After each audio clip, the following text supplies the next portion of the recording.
Podcasting. Everything is fine in podcasting. Everything is fine in podcasting. Everything is fine. You've got your good things, and I've got mine.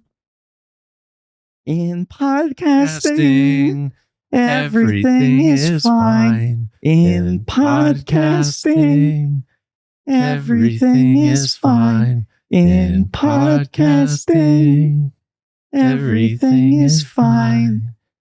You've got your good things, and you've got mine. IMDb, I think, has an error. It says, and you've got mine. I don't know if they do change the line in the last part or someone is just a fucking idiot on IMDb. I don't know. Great way to start the miniseries. Absolutely. Complaining about that. In podcasting, everything is fine. It looks like it changes according to the lyrics I see posted elsewhere. It does. They do change. IMDb. Oh. I doff my chapeau to the crowdsourced editing of IMDb. Did we get the tune of that song right? What do you mean the tune of it? Because that's a hard. I'm like, it's like a little atonal. This is great material right now. It's Lynchian. This is what this is, David. Mm-hmm. Is Lynchian. Devo covered that song and part of their live act for a while. It was the penultimate song they would do. Modest Mouse, Pixies. Modest Mouse. The Meteors would do it. A lot of people have done. Yeah, the Pixies. It's on one of the John Peel records, I think. You know who else covered it? You know how they do the Peel sessions. Yeah. I think the lady in the Radiator covered it. I've seen her do it live a couple times. You don't want to see that lady. That's not a good thing to be seeing. I like her cheeks. I like her cheeks. I just feel like when she shows up, it's not because things are going well for you. You know what I mean? I don't know. She keeps showing up and telling me that things are going well. Mm-hmm. Yeah.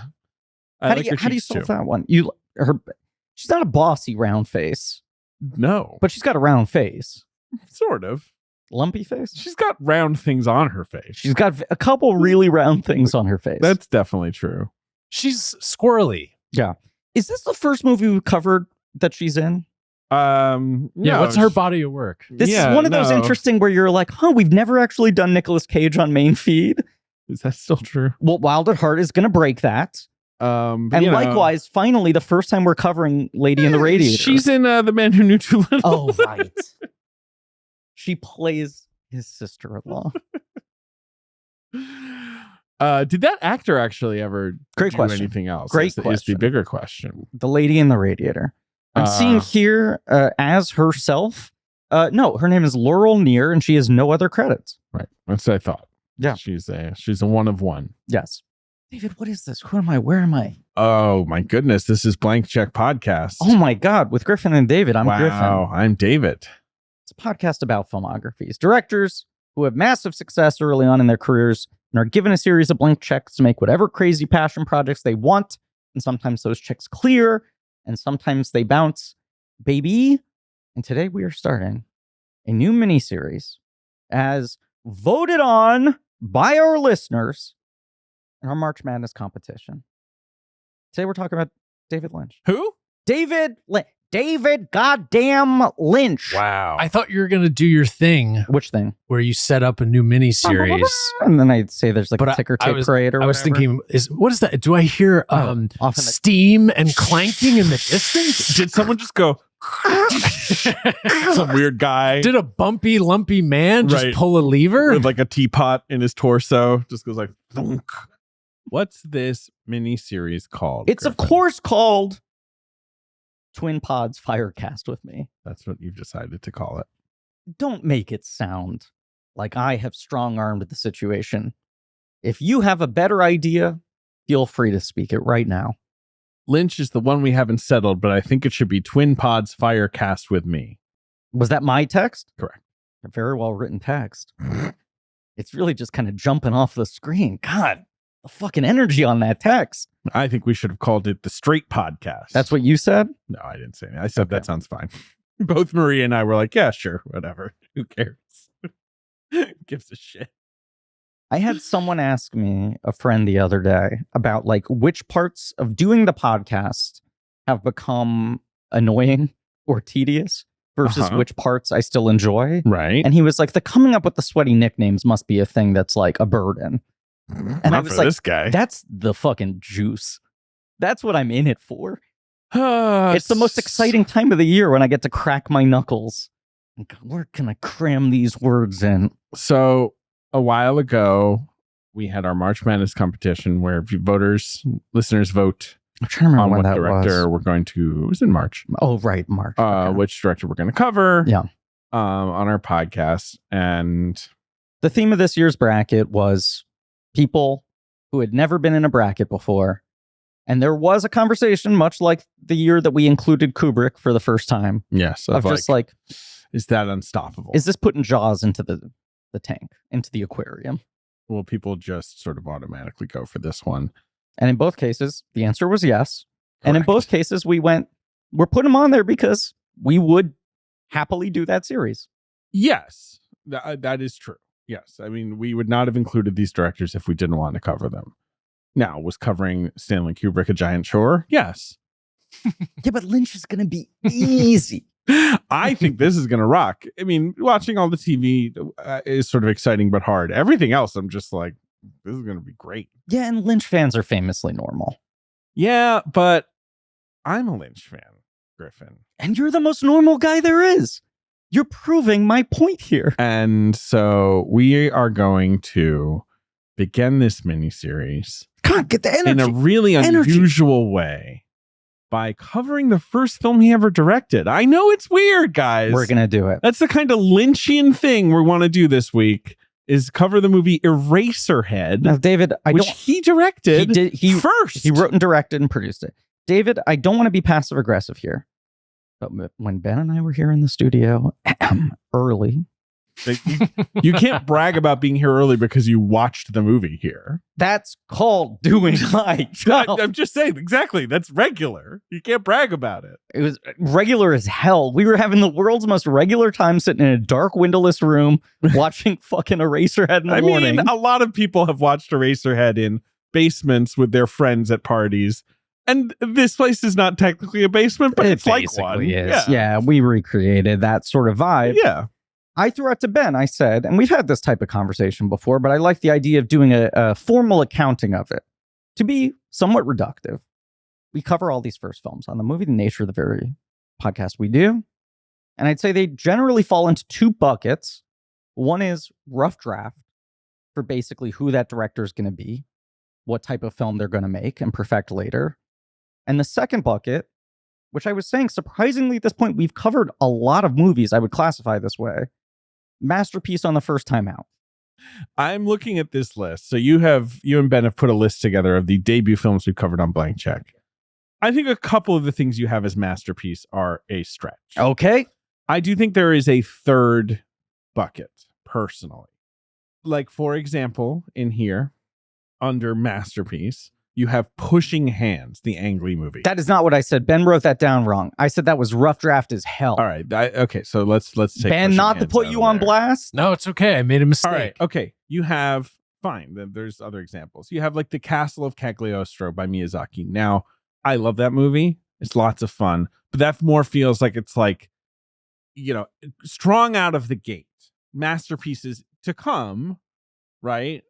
But not, George Miller's Mad Max. That's not a masterpiece. Like that's where it's just like, yes, he had all the tools right away. Whereas then you also, some of these other ones, such as like Piranha 2: The Spawning, Only a Fool, that's James Cameron's first film, would call that a masterpiece. That's a classic rough draft. Right. Pushing Hands a rough draft. Pushing The Love Hands, List a rough draft. Yes. But I'm like, Thief, guy arrives fully formed. So here are the ones that I would agree with you. The Wachowskis Bound. Cameron Crowe Say Anything. Sure, absolutely. James Brooks' Terms of Endearment. I mean, possibly his best movie, and it was his first. And broadcasters. I agree, but I'm just saying possibly. Iron Giant Brad Bird, yes. Parent Trap Nancy Myers, I might quibble, but it's a very entertaining movie. I don't know if I call that a masterpiece. Nighthawk Theater in Williamsburg has been doing like weekend matinee brunch screenings of Disney movies. Yeah, because they can't do that at the Prospect Park Williamsburg because of insane Disney rules about first-run Disney movies. Correct. And so those movies so rarely play rep screenings, and Nighthawk Williamsburg has been run well with them, which has been great. And I took my 2 little cousins to see Parent Trap semi-recently. 8.5-year-old boy, 4-year-old girl. Took him to see Parent Trap. Fucking rapt attention. Yes, it's a good movie. It's a I don't think a masterpiece. 4-year-old being at rapt attention is an automatic confirmation of a masterpiece. I'm not saying that is my entire argument for it being a masterpiece. It's not a masterpiece. It is. No, it's not. It is. It's a good movie. It's maybe her best film. No, it's not. But it's your easiest film, if that makes sense. Easiest film to dub a masterpiece. Right. Okay. Pee-wee's Big Adventure, I'm with you. Yep. Michael Mann's Thief, yes. THX 1138, no. Rough draft. No, that's a really good movie. That's a really interesting movie, and it's a really like formally adventurous movie. That I do not put that in the same bucket as Praying with Anger. I'm being redundant. I said it's general. I have 3 buckets. That goes in bucket 3. This is okay. David's Also, coming in with this angry third bucket. I think this is great because this is a living document. Yeah, Yes, of course. this is all the documents point. are alive. And I if you delete a document, you're hurting its feelings and it dies. That's my next Pixar I movie. put this together, and some of this I even want to say we kind of got into some business talk, so I added some of this stuff and made some of Ben these was making calls. some decisions. So by all means, Well, I'm gonna make keep going. changes. And when you say living document, it's living in the same way that Eraserhead's baby is. It's this ungainly creature. and it's crying. Bleeding. Mad Max, I think that's in my favorite bucket 3. Love and Basketball, I'll Yeah. put it in the masterpiece. Give it Boys now. in the Hood, sure. Give it now. Dark Star, that's a tricky one That's a really tough one. because it's such an important movie. Yeah. I don't know if it's a masterpiece, but I don't really want to fuck with Dark Star. It's also by Evil its very Dead nature. is kind of the same, where it's like obviously the man made more accomplished films later. Yeah. I But don't it's know, raw and though. ready. I think first and Evil Dead's a interesting. masterpiece. That one- I think Dark Star you could call a rough draft even though it Dark Star's rules. pretty rough. Yeah. Dark Star's rough. Yeah. Admittedly so. Yeah. Sweet Charity, I wouldn't call that a masterpiece. I wouldn't That's in bucket either. 3. Yeah. Nightmare Before Christmas, I would put in masterpiece. Yentl, I think you like more than I do. Really? But I would put in bucket 3. Yentl's good. Well, we are famously the 2 most Barbra Streisand obsessed men in the world. Perfect Blue, yes. Yes. Going in Style, I probably bucket 3. It might be a lowercase m, but I think I It's a really good movie. it's good as hell. Dances with Wolves. Now, this is the most interesting one. But he won Best Picture and made Yes. a gigantic hit. I don't 'Cause, know like- what to do with that one. And people will probably be yelling at us about that episode for years for 18 different reasons. But I'm like, I look at that and I'm like, this is a rough draft for what he fucking figures out later, even though the world responded to it at the time as to be clear, masterpiece. the rough draft category just now, because I feel listeners, this is a terrible way to start this miniseries, but who cares? Praying with Anger, M. Night Shyamalan, of course, that's rough draft. Piranha 2, you put Christopher Nolan's Following in there, I think that's fine. The Loveless, Jonathan Demme's Caged Heat, or the Corman movies. Christopher McQuarrie's Way of the Gun, sure. Fear and Desire, for sure. The awful Park Chan-wook movie. Hotel Transylvania put in the masterpiece bucket. Nomads, the McTiernan movie, Pushing Hands, for sure. And then you had This Is My Life for Efron. I mean, that's in bucket 3. That's bucket 3. Want to Hold Your Hand, same. Great Mouse Detective, same. New Leaf, I would put that in masterpiece. That's an M. Two Friends, the Campion sort of TV drama, put that in bucket 3, I guess. I would do rough draft for that, but I won't argue with you. Yeah. Shallow Grave. They put him in a shallow grave. That's a third bucket. I think that's a third bucketer. Pretty close though. It's close, but I think it's a third bucketer. Alien 3, I don't know, man. I don't know where you go with that one. He would say He'd say put it in draft bucket 4. Yeah, the fire bucket. Light it on that. I think it's got to be a middle bucket just because of I agree. how complicated the birthing process 3 was. Ages, the Keaton movie, I would put that in the third bucket. Yeah, Of that's like, a middle bucket. the guy's really good Yeah, already. That's a middle but bucket. he's got ways to go nonetheless. Sure. They put him in a shallow grave. I think I want Trump, someone, James Austin Johnson should do Trump describing the plot of Shallow Grave. Yeah. I'd like to hear it. We should ask him to be on the podcast and Sure. then just say, Just be like, but what would Trump Yeah. How would he describe the Just be plot the of most Shallow annoying Grave, guys in the though? world. And he's like, yeah, I love this movie a lot. I saw Yeah, it when I was in high school. And we were like, but when did Trump see it? I think what he's trying to say with the lady in the race, she's sort of like, she's helping him accept the terrible things Yeah, he's done. And we're like, Trump's but like, read? it's a shallow grave. Yeah. He's putting nails through the floor. The lady in the radiator, very crooked. I don't know where that voice went somewhere else. It was somewhere, and It then started, it was very much and then it somewhere went else. wildly. He was like, very crooked. I'll say. So we're here to talk about Eraserhead, as I call You it. said this is a great way to start off the episode, and you were being facetious, but I do think this is one of the key bolt from the blue, holy shit, who the fuck is this guy, fully arrived masterpiece. Now, obviously, he will iterate. His next movie is like, let me try to make something far more narrative. He'll make better films. But this guy's entire career... Some people would disagree with you. That's a good point. And also his entire career is just like, holy shit, who the fuck is this guy? He's this... What do you mean, who is this guy? He's David Lynch. He was born, of course, in Missoula, Montana. How silly of me to ask. He went to the Pennsylvania Academy of the Fine Arts. I mean, there's lots of things. I have a whole dossier I can open let's for crack you. that thing open. We will in a second. We're going to talk about David Lynch. We're going to talk about his film Eraserhead. Before I open the dossier, I wanted to ask you guys, when you first saw the film Eraserhead. I think I probably saw it when I was about 13 or 14, rented it from TLA Video, my local video store.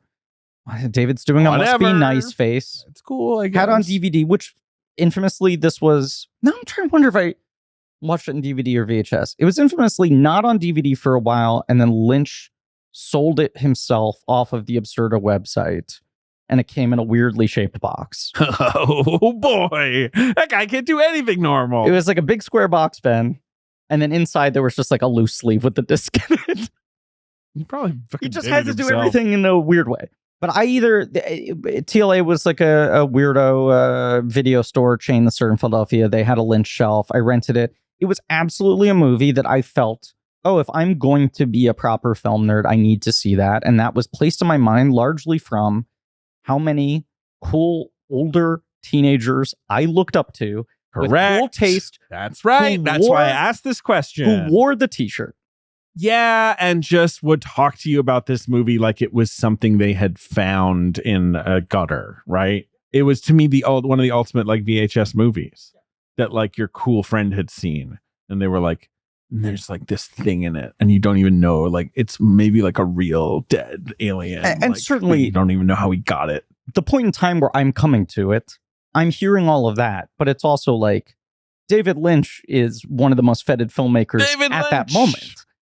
I guess by the time you are seeing this post film, Mulholland Drive has come out. Yeah. Right. So he's kind of hot and stuff again. Right. But it still was like, I feel like even decades later, when he is beyond established, when young people discover this movie, it is still almost experienced the way as it was when it first leaked out, where people are like, you won't believe this fucking thing. This thing came from Mars. My friend Colin, who was like maybe the one I looked up to the most of the hip older teenager friends, had a shirt that was Eraserhead, the soundtrack. And I was like, this guy's 7 steps ahead of me. I'm looking up to the kids wearing the Eraserhead shirts, and he's like, no, the soundtrack. Ben. My best friend growing up, his name was Tim. His older sister, Lisa, who was like so Gen X, like that's how I remember her in my mind. She was so cool. I had a huge crush on her. She showed us this movie, or rather, she didn't watch it with us. She would never do that to herself. Too cool. Way too cool. Would have made you respect her less. Yes, but she gave us this to watch. VHS? Yeah. In a basement? Yeah. Fucking porch. How dare you watched it on the porch? Now at night? This is a tough Yeah, one to daylight. see. Yeah, Okay, I was gonna say daytime on the porch. It's a night porch, or it's gotta be. This was a night porch. Yeah. Yeah. Because I saw this movie in a basement, 100% in a basement, at like a house party when I was 13 or 14, whatever it was, and someone being like, what if we like put on Eraserhead? What? Now here's the question. Okay. Because I feel like often with me and my friends, we would like talk and have commentary. Sure, during you're the not movie. just sitting quietly. Right. We were all little. Blowing whistles? We were all little. Slide whistles? We had smoked maybe a little bit of the Yes. Jazz Rasta cigarettes. pasta. Yeah, the Uh-huh. devil's lettuce. And we were just silent the entire time, Sure. just like awestruck. Right. Yeah, I had. It's also not a movie where you can be like, where's this guy going? Walking down the street? Oh, weird. You know, like you can't do dumb commentary to it That's quite gotta as easily. Yeah. yeah. No, I have a very visceral memory of like my off-referenced like 12-inch TV VCR combo in my bedroom. Like watching this late at night when I probably should have been sleeping on a school night, like less than a foot away from the screen. You know, like I feeling hear the you, static of the screen against my face and just being like, this feels like I'm watching a transmission straight from hell. Watched alone. You watched it in a basement. Dead silence with friends at a party. I watched it in a basement with friends at the party. I'm not sure that there was dead silence. It wasn't a James Wan movie down there. Okay, one comedy point. Thank you. But Ben apparently watched it in dead silence. Mhm. But I do Other think than when a car would drive by. right, or like a semi, maybe like rumbling. Which probably helps. Like, and I'm sure on the porch You couldn't the tell. I mean, beautiful truly, there was so much soundscapes of this ambiance. movie were not Yeah. really coming across. Maybe in the midnight air. Probably not. No, but that's a good way to watch it. That's why I asked, because I do think of this movie as even when we were kids, An activator. you know, when it's years past its initial cult status. Yes. It is forever the cult VHS movie you watch in a basement. Remain mythical. Now, obviously, you watch the 4K Criterion. Excuse me, it's a 4K restoration, but in fact, they've only to date released it on a Blu-ray disc. That's fair enough. You're right. Well, I mean, there is a certain point where I'm like, I'm not sure everything needs to be on a 4K disc. No, I was just watching the There's disc only so here much upscaling you can do in the for off. these Well, movies. upscaling is rude. I mean, sometimes it is a pure just 4K scan, even an 8 or a 12K scan. But I was watching this, and it's like, it is weird that this movie now exists in a form that looks this good. Looks wonderful. I It's a cannot really imagine nice it looking disc. better. Right. But it's not like it looks like cleaned up in some bad way. It looks perfect. It looks wonderful. No, I mean, a film shot in an entirely different way. It was shot on 16mm reversal, which is like the most... I think it was shot on like a bug. You don't know what I'm about to say. I was doing a joke Okay. about, how David Lynch does stuff weird. Yeah, he does stuff weird. I was watching George Romero's Martin, a film I'd never seen before. I've been on a Romero kick. Never seen Martin. A fascinating Is it about movie. Martin Lawrence? It's I'm sorry, I didn't finish the title. I was watching George A. Romero's Martin Lawrence Run Tell Dad. Thank you. It's the vampire one, yes? Well, a very weird version of a vampire movie. Someone thinks he's a vampire. Yes. That movie was shot on 16mm reversal stock, which is one of the most limited analog mediums imaginable that has been remastered for 4K recently. And everyone's just like, I mean, they did what they could. It's on a 4K disc, but like you're basically looking at the most high quality scan of a terrible raw image versus this movie is like impeccably shot. I'm pretty sure he shot it on a bug, to do my joke again. A bug that was going to... Are you going to demand another point? No, I don't Okay. need points. I'm not in it for the points. That's good. I've never counted. If someone wants to count, I would tell them not to do that because that's not what you do. Excuse me, it's the first rule. Exactly. If you're keeping track, you lose all the points. So, Eraserhead. We all rewatched it. You have a good time? I did. Me too. Here's what I found fascinating, just to front load the conversation. When I watched this as a teenager, I had all the usual, what the hell is this guy smoking? Where did this fucking come from? This guy's a dang ass freak. I appreciate the craft of this, but this is just like, this movie is just insanity. And then watching it again today, I hadn't seen it in a while, and certainly not at this level quality of image and sound. I was like, oh, this movie feels incredibly coherent to me and wildly autobiographical. This thing is such a straight line. I would agree. I do not think of this movie as hard to follow. No, when I Yes. was 14, I processed this as if it was the Cremaster cycle. I completely understand, because the way he presents images when you're new to it, it does feel like, it almost feels like a parody of a surreal film, Totally. And I then, suppose. but I think the stickiness of this movie is that it is not that, even if you're at an age where you cannot quite decipher that part of it.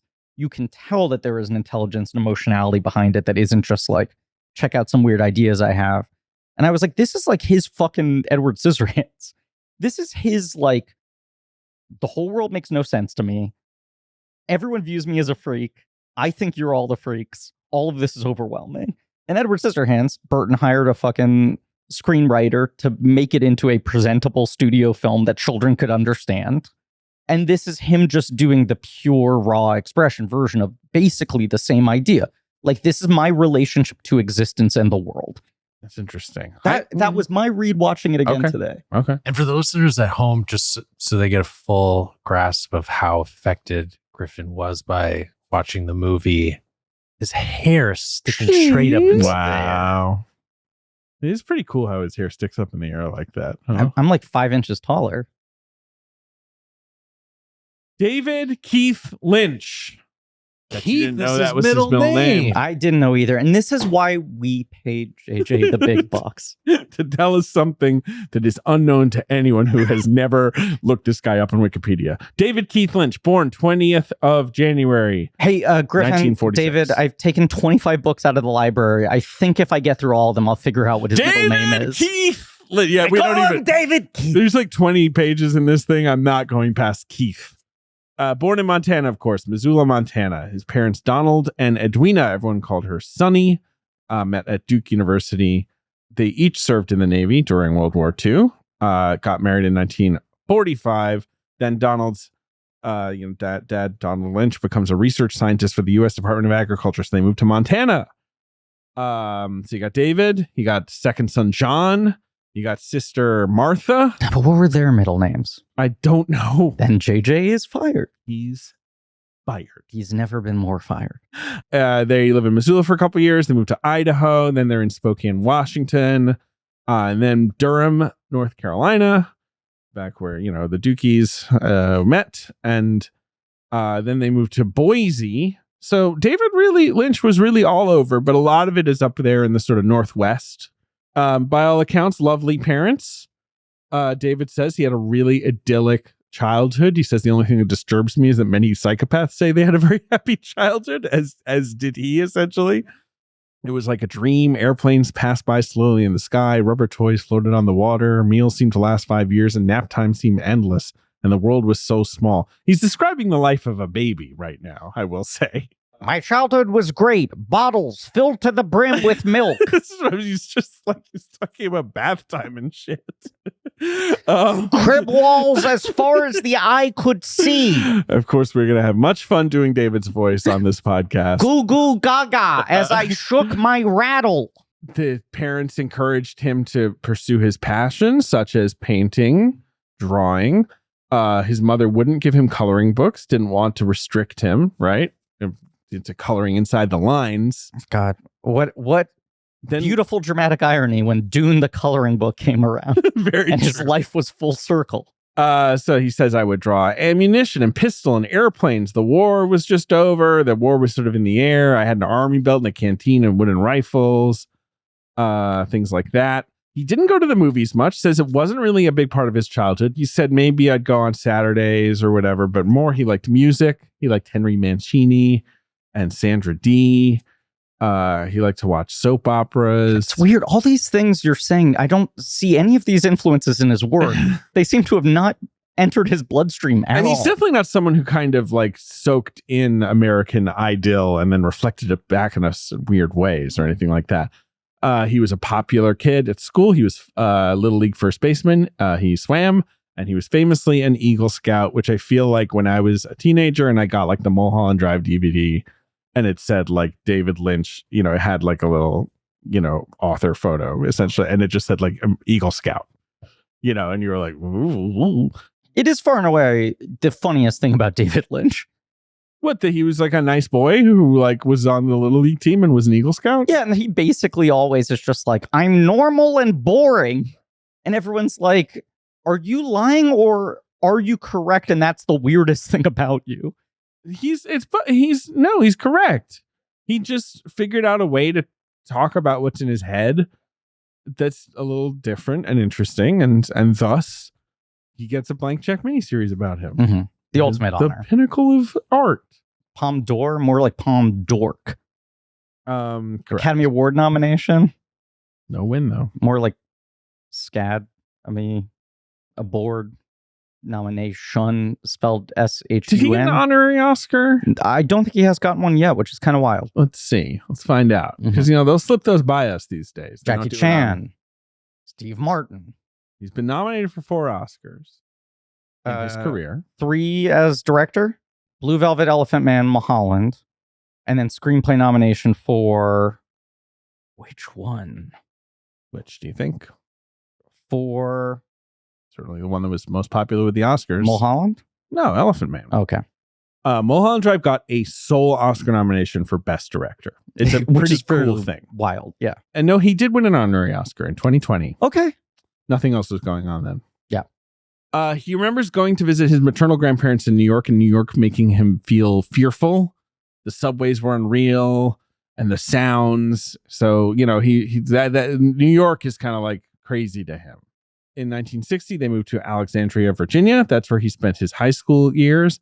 Popular at school, lousy student, good-looking guy, part of the fraternity, charmed his way through everything. He's not an outcast. No. That's never been his role, says Peggy Reevy, who's someone who worked with David Lynch. It is a thing that doesn't get discussed enough, in my opinion. What? Bizarrely handsome man. Was married to David Lynch, I should be clear. He is a good-looking guy, yeah. And if you look up young David Lynch, you're like, yeah, this is like, this is a square-jawed American kid. Like Incredible head of hair. Yeah, exactly. Yeah. In college, where does he go to college? Well, he goes to AFI later. Yeah, I'm not talking about that. Well, I'm just telling you what I This know. is a fucking disaster. This episode? No, this dossier. JJ? The Corcoran School of the Arts and Design in Washington, D.C. Interesting. Was he going for fine art? Art school, exactly. Gets to know some people, meets Bushnell Keeler, a fine art painter, who's the father of one of the students he was with. And it changed his life. He says, Toby, who is the son of Bushnell Keeler, did 2 things. He told me his father was a painter, which completely changed my life, and he stole my girlfriend. Well. Sorry, Toby. Okay. I went to visit his father's studio in Georgetown. His father was very cool. He was on his own. He wasn't really part of the painting world, but he was devoting his life to this, and it thrilled my soul. This is basically him seeing a model of a professional artist for the first time in his life. Correct. And he's saying just like a bomb went off in his head. It's like, you can do this. Like, be a painter. The other big friend that he makes in high school, Jack Fisk. Hell, Production designer, of course. All-time legend. One of the All-time greats. legend. Plays, as we all know, the man in the planet in Eraserhead. Mm-hmm. Sissy SpaceX hot husband. Yeah. One of the fucking greatest production designers in history. Still has rudely never won an Academy Award. What did he got another nomination last Flower year. Moon. Right. Which is, he built a fucking town. Yeah, but they had to give it to Poor Things. Ugh. I can't remember. It was Poor Things. Wasn't it? What if steampunk but fucking? That movie's good. I have no problems with that movie. I'm not objecting to that. What's that voice? I feel like you're just doing the Verhoeven voice I for guess Yorgos. so. I don't know, because I bailed on it as I was saying, because I didn't want to sound like I was interviewed being him. He's snarky like, about the movie. What if steampunk but fucking? Well, It was just one of those things where I was like, well, Jack Fisk, nice nomination, but certainly he's won before. Realized he Never hadn't, won. and then was so irate that he didn't win. so he studies a little bit at Corcoran, as I said. Then he moves on to study at Boston's School of the Museum of Fine Arts. Jack Fisk starts going to Cooper Union, but he drops out and goes to see Lynch in Boston. Both are feeling kind of disillusioned by school. They're not that into it. As Lynch says, school is like a house. It's the people in the house that can be a problem. I was not inspired at all in that place. It was tearing me down because I had such high hopes. So we went off to Europe. So they chaperoned a trip of girls to Europe, rich high school girls. We're going on a trip to Europe. And Lynch and Fisk kind of hitch a ride with them. And then they go to Salzburg and they're going to take some classes. And then they return to the States without having taken any classes. JJ, I'm not sure we need every single fucking part of the itinerary here. Yeah, but now I'm just imagining young Jack Fisk and David Lynch in basically what you just described, which sounds like a National Lampoon movie setup. It's like Carry On Fine Arts. It's a British sex David? comedy series. David? I knew what you were saying, and I'm giving you 5 comedy points.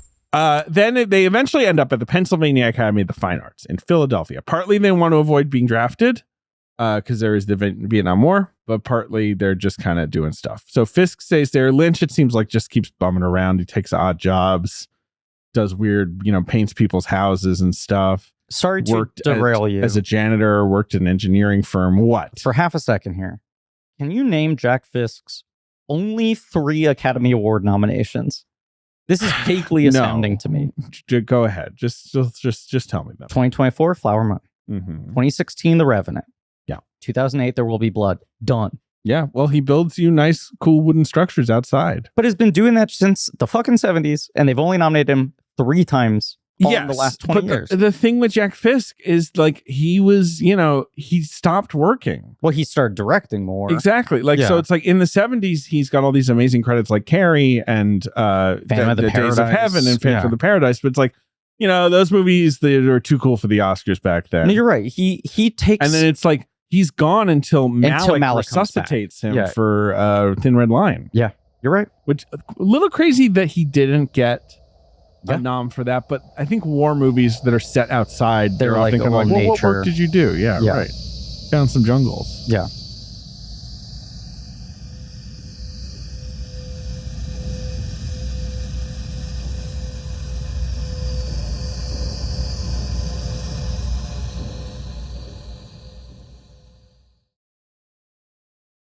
Okay, so Lynch and Fisk, they hook back up together again. And Fisk is like, you gotta come to Philadelphia. Like, this is actually good. Like, this is the first time I've been in a school where I feel like thrilled and excited. And the city has a community of artists. So that's exciting. So Lynch was he talks about, so I've always thought Eraserhead is his Philadelphia movie, right? It's about his time in Philadelphia. And it's about living in like a shitty neighborhood. He talks about it all the time, that he lived in like, look, if you want to hear about Philadelphia being a great place to live, don't talk to David Lynch, because every quote is him being like, we lived in a real bad area. All of Philadelphia has a bad area, really. There's a couple nice areas, but a kid was shot to death half a block down the street, and our house was broken into twice, and the window was shot out, and our next door neighbor had windows kicked in. It's like the mid 70s in Philly, I guess. So there's like that. But I think it's also just like Lynch clearly, true or not, has this like, image of his life in his mind of like, I lived in paradise Americana until I grew up. And then I had to live in like this scary city that was so weird. I was going to say, it sounds like he has this particular axis to grind with Philadelphia, but this also just feels like his city movie. Like, this is him processing, like, how do you people live this way? Right? Yes, but the other thing that happens, I said 70s, but actually this is the late 60s, 67. Peggy Reevy, his classmate / girlfriend, gets pregnant. They get married really early. They have Jennifer, who, of course, director in her own right, is a director in her own right and is involved with a lot of Lynch's movies. And Jennifer was born with like clubbed feet. She had like, a lot of corrective surgery they had to do when she was young and all this stuff. To me, this movie is just very much about like having a child you can't take care of. Absolutely. Or that is sick, right? Yeah. I don't know if you guys grasp the metaphor of the weird alien there. It's a pretty complex You're metaphor. saying that the baby in the film is a metaphor for a baby. I know this sounds like really warped and surreal, like the thing that's crying and is like weird and small and that she gives birth to when she's pregnant. That's supposed to be kind of like the baby they had. Right. Oh, because like in the movie, Eraserhead himself is a father. Right. And that is a metaphor for the fact that David Lynch was a father. Did he confirm that they had sexual intercourse? I don't think so. He never confirms it. That's true. For all we know, he's a big cock. And he should be played by Jason Clarke in the film. Yeah. Clarke would be good, actually. Clarke actually could play Lynch. He'd be great. Clarke could play Lynch. He could do it right now. Yeah. So around the same time, he's where David Lynch then at some point joins the AFI. Mm-hmm. Well, he enrolls. You say joins.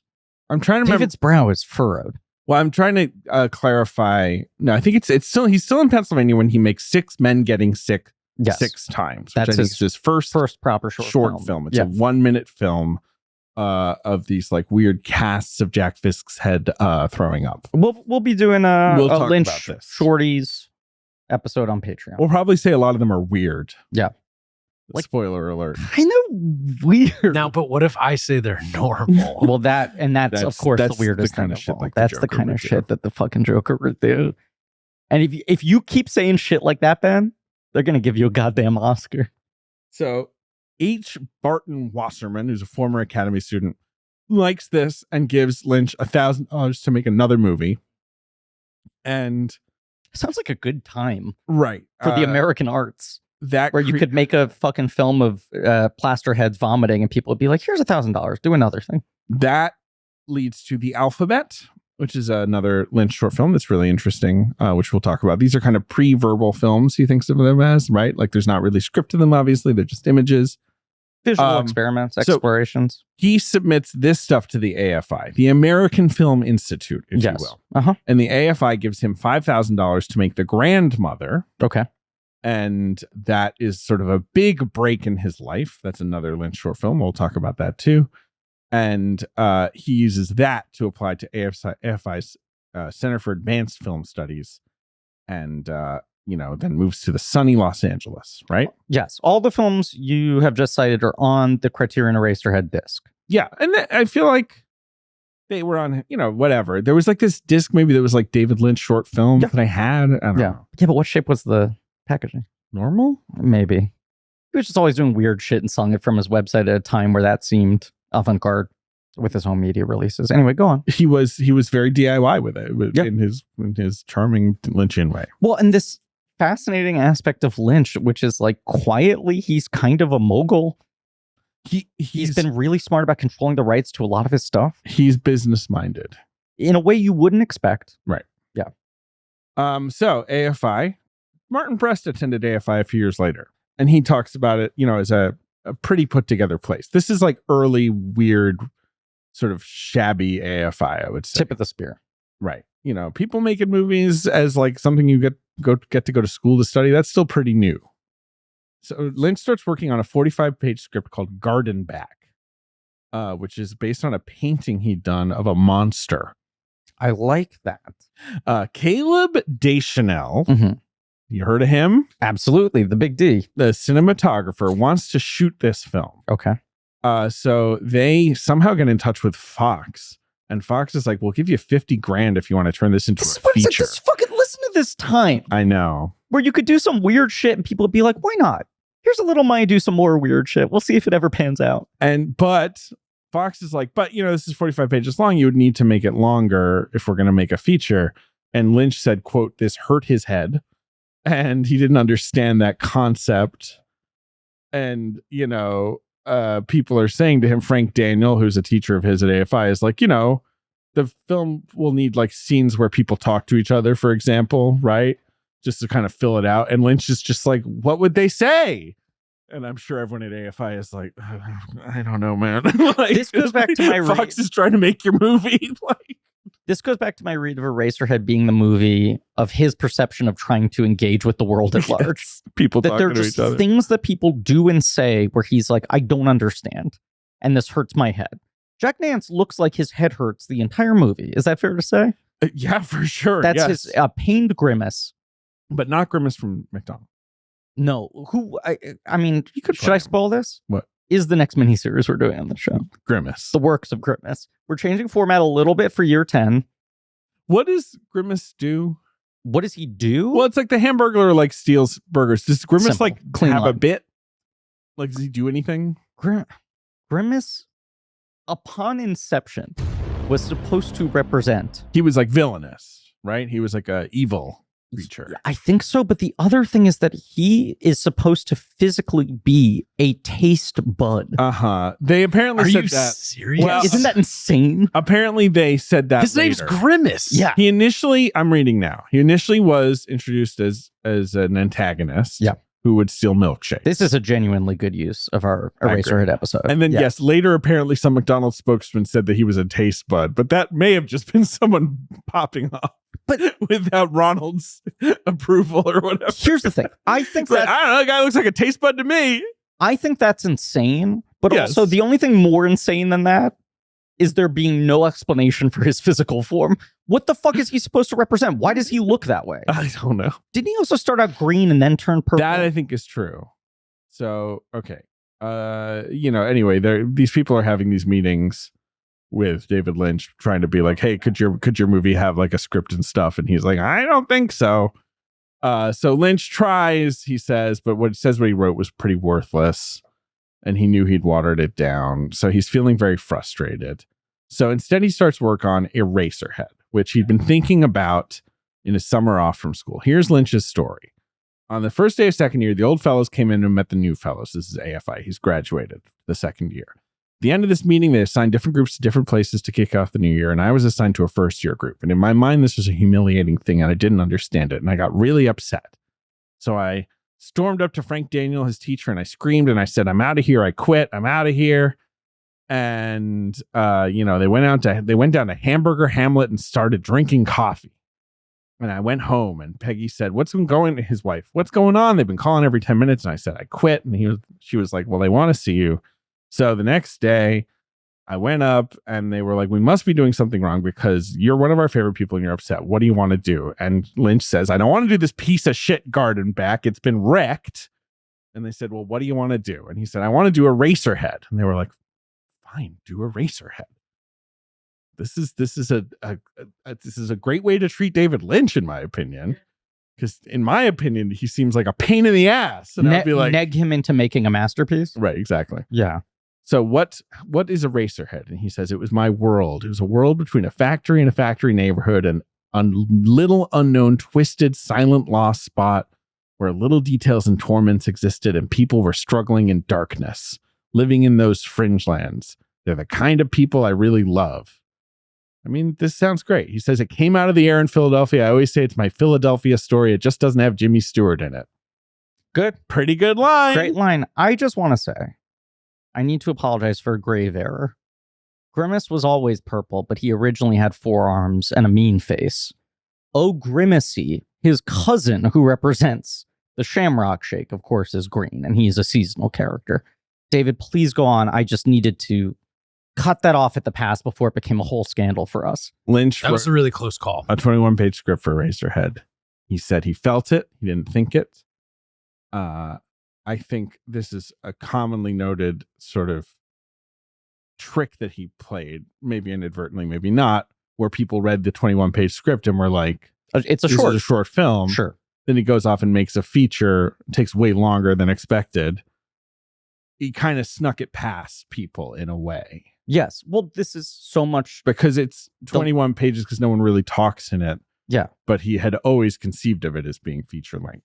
It's also so much the legend of this movie. Like, we talked about the way you get exposed to it at first when cool older kids are whispering about it. And then if you're the kind of person who starts to get more seriously interested in film, the next level of understanding on this movie is like, and do you know he basically shot this on weekends intermittently across years? Right. And that's the next fact that becomes kind of mind-blowing.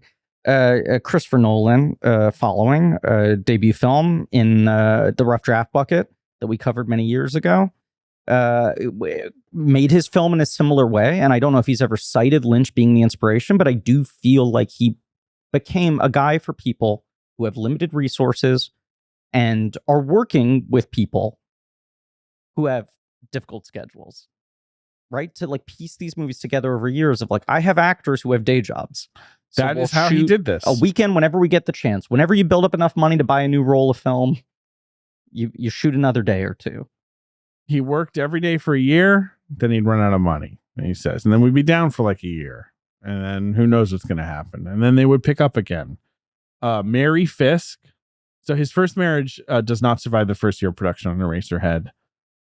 Peggy says, our friendship continued. I just quit the job. It's a lot of work being with David Lynch.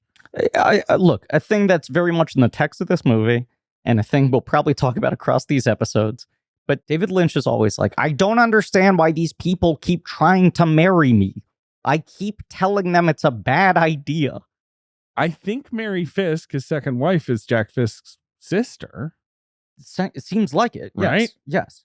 But anyway, around this time is when David starts pursuing transcendental meditation, which is obviously a very important part of his whole deal. Right. Maybe quieted the radiator clinking that was in his brain all the time. Exactly. Yeah. He says he had a lot of dark times making this movie, obviously. He showed the film eventually, whenever it's complete in some form, to a guy named who is friends with Terrence Malick, his financial backer. Terry was trying to help me get some money. What was his name? Is the name listed there? Nope. Obviously, Jack Fisk has worked with Terrence Malick. Double fired JJ? Well, he may not. I don't think he said. So they show this guy some scenes, and this man was trembling, he said, and he stood up and he screamed, "People don't act like that. People don't talk like that. This is bullshit." So not everyone is buying what he's selling. He's sort of not really working studying at AFI anymore, but they don't kick him out. You know, the AFI is sort of like soft helping him in a way. This is ostensibly his thesis film? I guess so. Yeah. But he's, it's years, right? So he's sort of like pseudo graduated. All right, Jack Nance. Let's get to Jack Nance.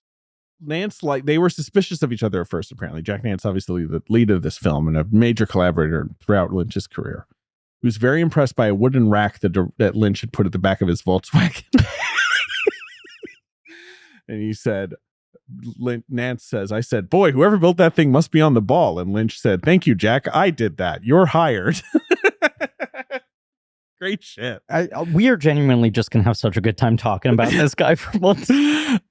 So I guess they give Nance the script, and he's like, "So I got to this scene where there's a giant baby head, and it kind of made sense to me because I'd had like weird fever dreams, and it spoke to that, right? So Nance, I guess, just sort of gets the idea pretty quickly. Henry, obviously, the character he's playing in this is a total blank, is how Lynch puts it. So he just keeps telling Jack, like, no expression. The more you can empty out, the closer we're getting. You know what I mean? Like, which is funny because I'm like, he has this very specific expression the whole movie. He is not blank, but he is whatever maintained. He's doing is what Lynch wants him to look like. I guess. It's just also funny because I think of Nance in the later movies that he's in and in Twin Peaks as a very fun, over the top kind of cornball. Like, he's really fun, I think, but he's not a subtle actor at all. No, I think it's easy for people to write him off as like a Lynch found object, or like a Lynch mascot or whatever. Right. Yeah. But also just like, is this some sort of like reclaimed sort of work of like a piece of driftwood he turned into a coffee table just by recognizing this guy's weird energy and getting it on camera? But I think watching this movie in relation to what he does in the other Lynch movies makes it clear that he was like a real actor. Like, there is a very specific, sustained, maintained energy across this film, especially when you consider that he was shooting it off and on for 5 years. And he keeps the hair. Yeah. For all these years. Wild. And they would work out all these little details together. Initially hired to shoot the film Herbert Caldwell, who'd done a lot of industrial films. After a year in, he decided he wanted to make, I'm reading here, a living wage. So he exited the production. And in comes Frederick Elms, who's obviously a major Lynch collaborator. He shot Blue Velvet, he shot Wild at Heart, works with Ang Lee. He shot a little film I'm pointing to right now with my finger. We have the poster in our office. And like Lynch says, he was a genius who helped him understand everything about making movies. Like, he knew how to light what he did, right? He understood development and printing and building mechanical things. And I don't know, like, he's talking about Herb there. Okay. Oh, interesting. And then Fred's just an AFI guy who's obviously a genius. I guess Fred comes on board. Lynch shows him whatever they've got, and Fred's just like, I was immediately hooked right from the beginning. And Lynch is like, I'll give you a percentage of the profits. I have no money. Sure. And obviously, this film was immensely profitable. It was in the long run. It's one of the early sort of midnight movie sensations. It really is, and it's one of those movies that ran for like a year. At like the Quad or whatever. Like at some smaller theater. Lady in the Radiator, originally not in the script. Hmm. Then she just came out of the radiator. Well, he was trying to build out a cinematic universe. It was like, can we backdoor her in this? And then, no. What was... He said, I was sitting in the food room one day and I drew a picture of her and I didn't know where it came from. And then I saw the radiator in my head. I mean, Lynch talking about his process is always going to be like this. He's not really going to be like, so what she represents is Harry's desire to do that. You know, like he's never going to talk like that. It's a little bit more like, no, I had a weird dream, or I saw a guy, or someone said something to me. So he wants the radiator to be built, and that becomes a new thing in the movie. Obviously, as everybody knows, he won't really talk about how they made the baby or what it's made of. But it's obviously made of like weird, you know, organs and shit that they probably got from the butcher and stuff. Goo. Also goo. Yes. Goo. All the like hard prosthetic effects in this movie are Pretty incredible. cool. That's the thing. I mean, it's just like all of the craft is at the absolute highest level, and it's not just about a Lynch being developed as a visual stylist, but it's also just like for how stretched the resources were, how much this movie was made by people who were like moonlighting, you know, picking up work intermittently. It is crazy how well executed every single element of the film is, which probably has a lot to do with like he was lucky enough to find the right collaborators at a very young age. He built the community like basically off the bat. But I think he's also helped by he himself being someone with a real clarity and singularity of vision. Yes, but to go back to our buckets conversation, right? So many of the rough draft movies, you're like, this person has a clarity of vision and they lack the resources to know how to execute it, or the sense of just the hard tax of like day-to-day production or whatever it is. This is a movie where everything is just like perfectly executed. Every shot is perfectly in focus. The sound is good. Like all these things that are classic first movie traps. And he's doing a lot of interesting stuff. Like he's aided in a lot of ways by not taking a conventional approach to most of these elements. But it still is astonishing watching just like how tight and pristine an object it is. Should we talk about the plot? Yeah. Of the movie? Yeah. So Eraserhead is a guy. Henry. He lives in like a perpetual state of pain, I would say. Yeah, he lives in sort of an industrial city of some sort. But is constantly like he looks pained by things like having to talk to people or everything. Walk around. Yes. Right. Any act, any interaction, just the mere process of like being alive. A puddle. Yes. Ruining his sock. Right. Whereas some people who are, let's say, psychologically well adjusted, look at a puddle and go, this would make a good t-shirt.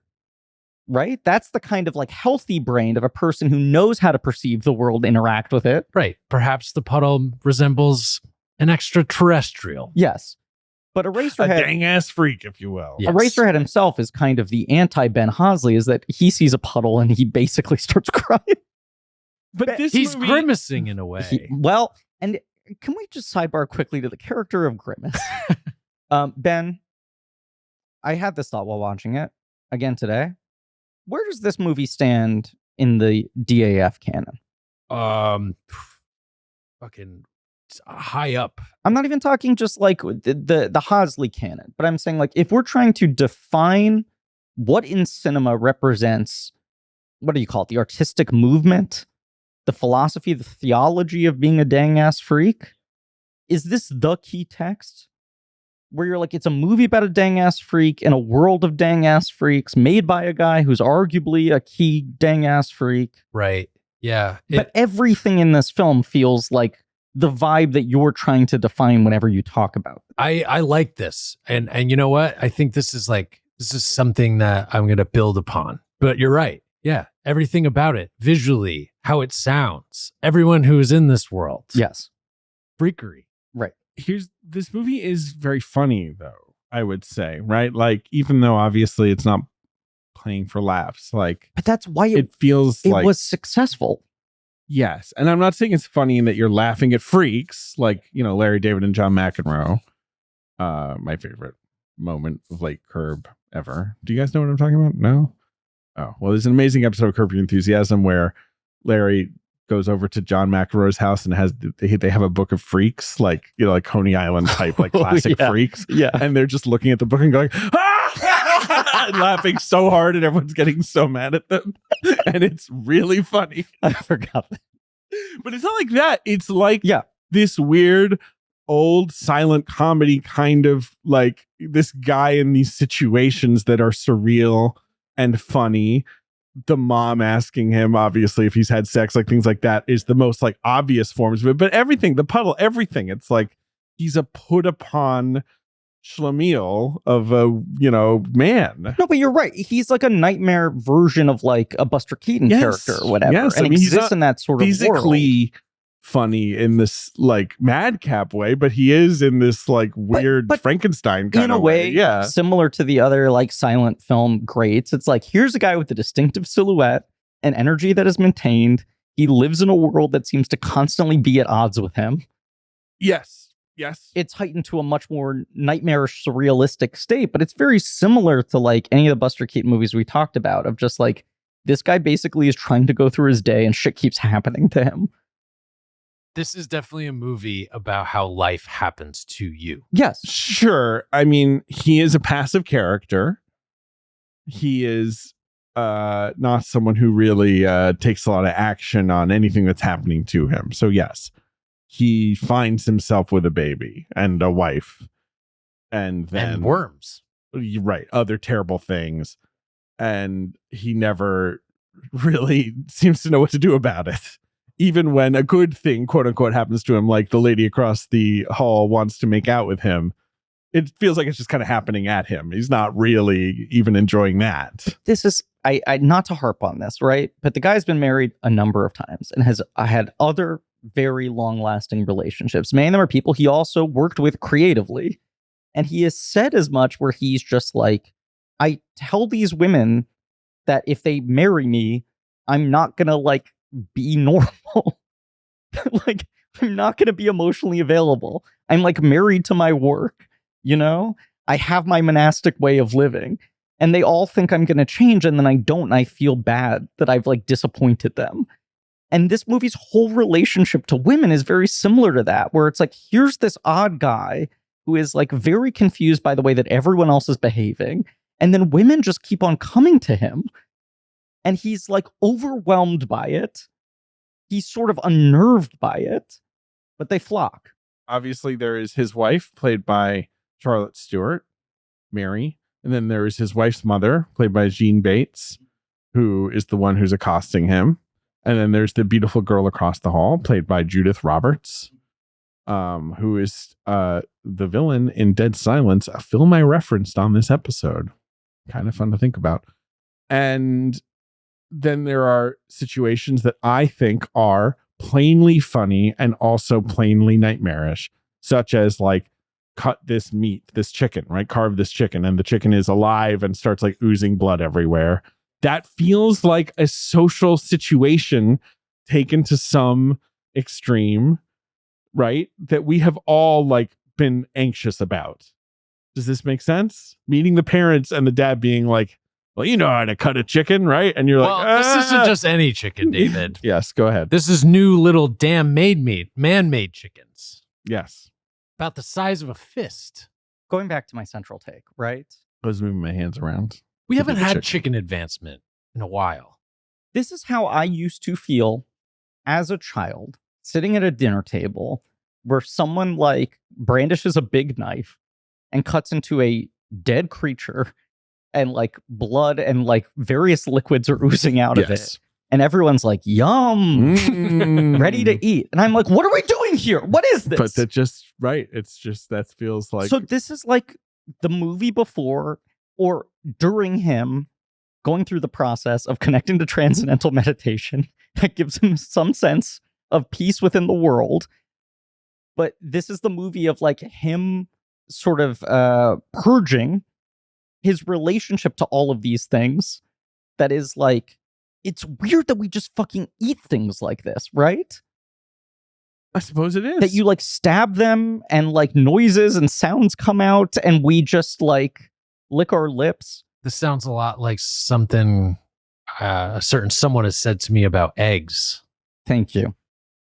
Please go ahead. They are gross. Griffin is not an egg enjoyer. No. And That's you're kind of right when you point it out and Yeah. you think about it. Yeah. We're just eating a chicken embryo. Yes. But that's like, you're like, where the fuck did this imagery come from? And I think for Lynch, it's I know. like, They're so good, though. I'm heightening this thing by 10%. And that 10% is just underlining the reality of what we kind of just don't talk about. Well, you can't talk about it because if you every time sat down to enjoy some kind of animal product and thought about like this thing was alive at one time, Yes. and think about, how it was potentially I'm hyperfixating on one specific Killed element of this film, but it's just beyond that, where it's like, if you think about anything too deeply, everything is weird. Human behavior is weird. It is weird that we have all agreed to these like rules of how we build a civilization, how we function. And this is the movie of just a guy who like feels a little bit disarmed by everything. I relate to this as an only child, being pretty much quite a loner, and my parents really did leave me to my own devices a lot. I definitely felt like I would just be off on my own trying to make sense of things.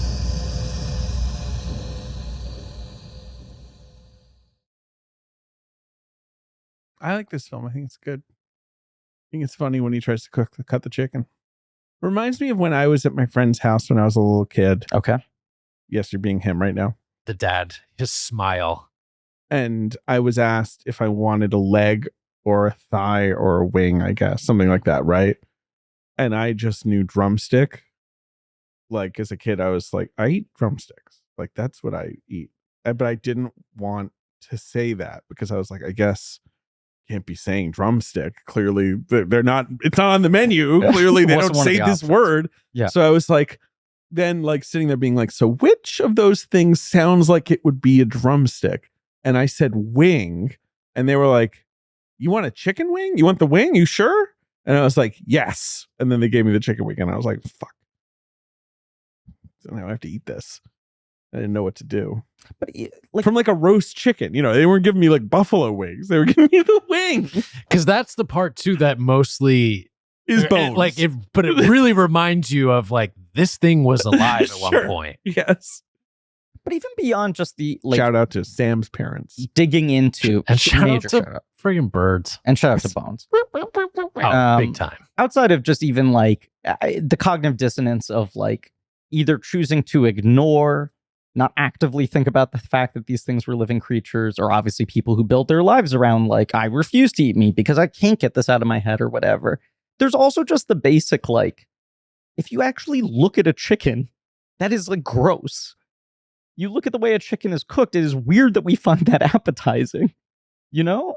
There's some like transmutation of just like, well, we know what the taste is. I mean, if you get a whole chicken, you got to take the parts out. Yes. Yeah, that's All true. that's strange. Like what we're saying, it's strange that there are a bunch of fucking bones in this thing. Even if you're not thinking about what that represents, that's just odd texturally. And like the whole conversation he has with Mr. X, where he's going Mr. through the X. story of his arm. Oh, yeah.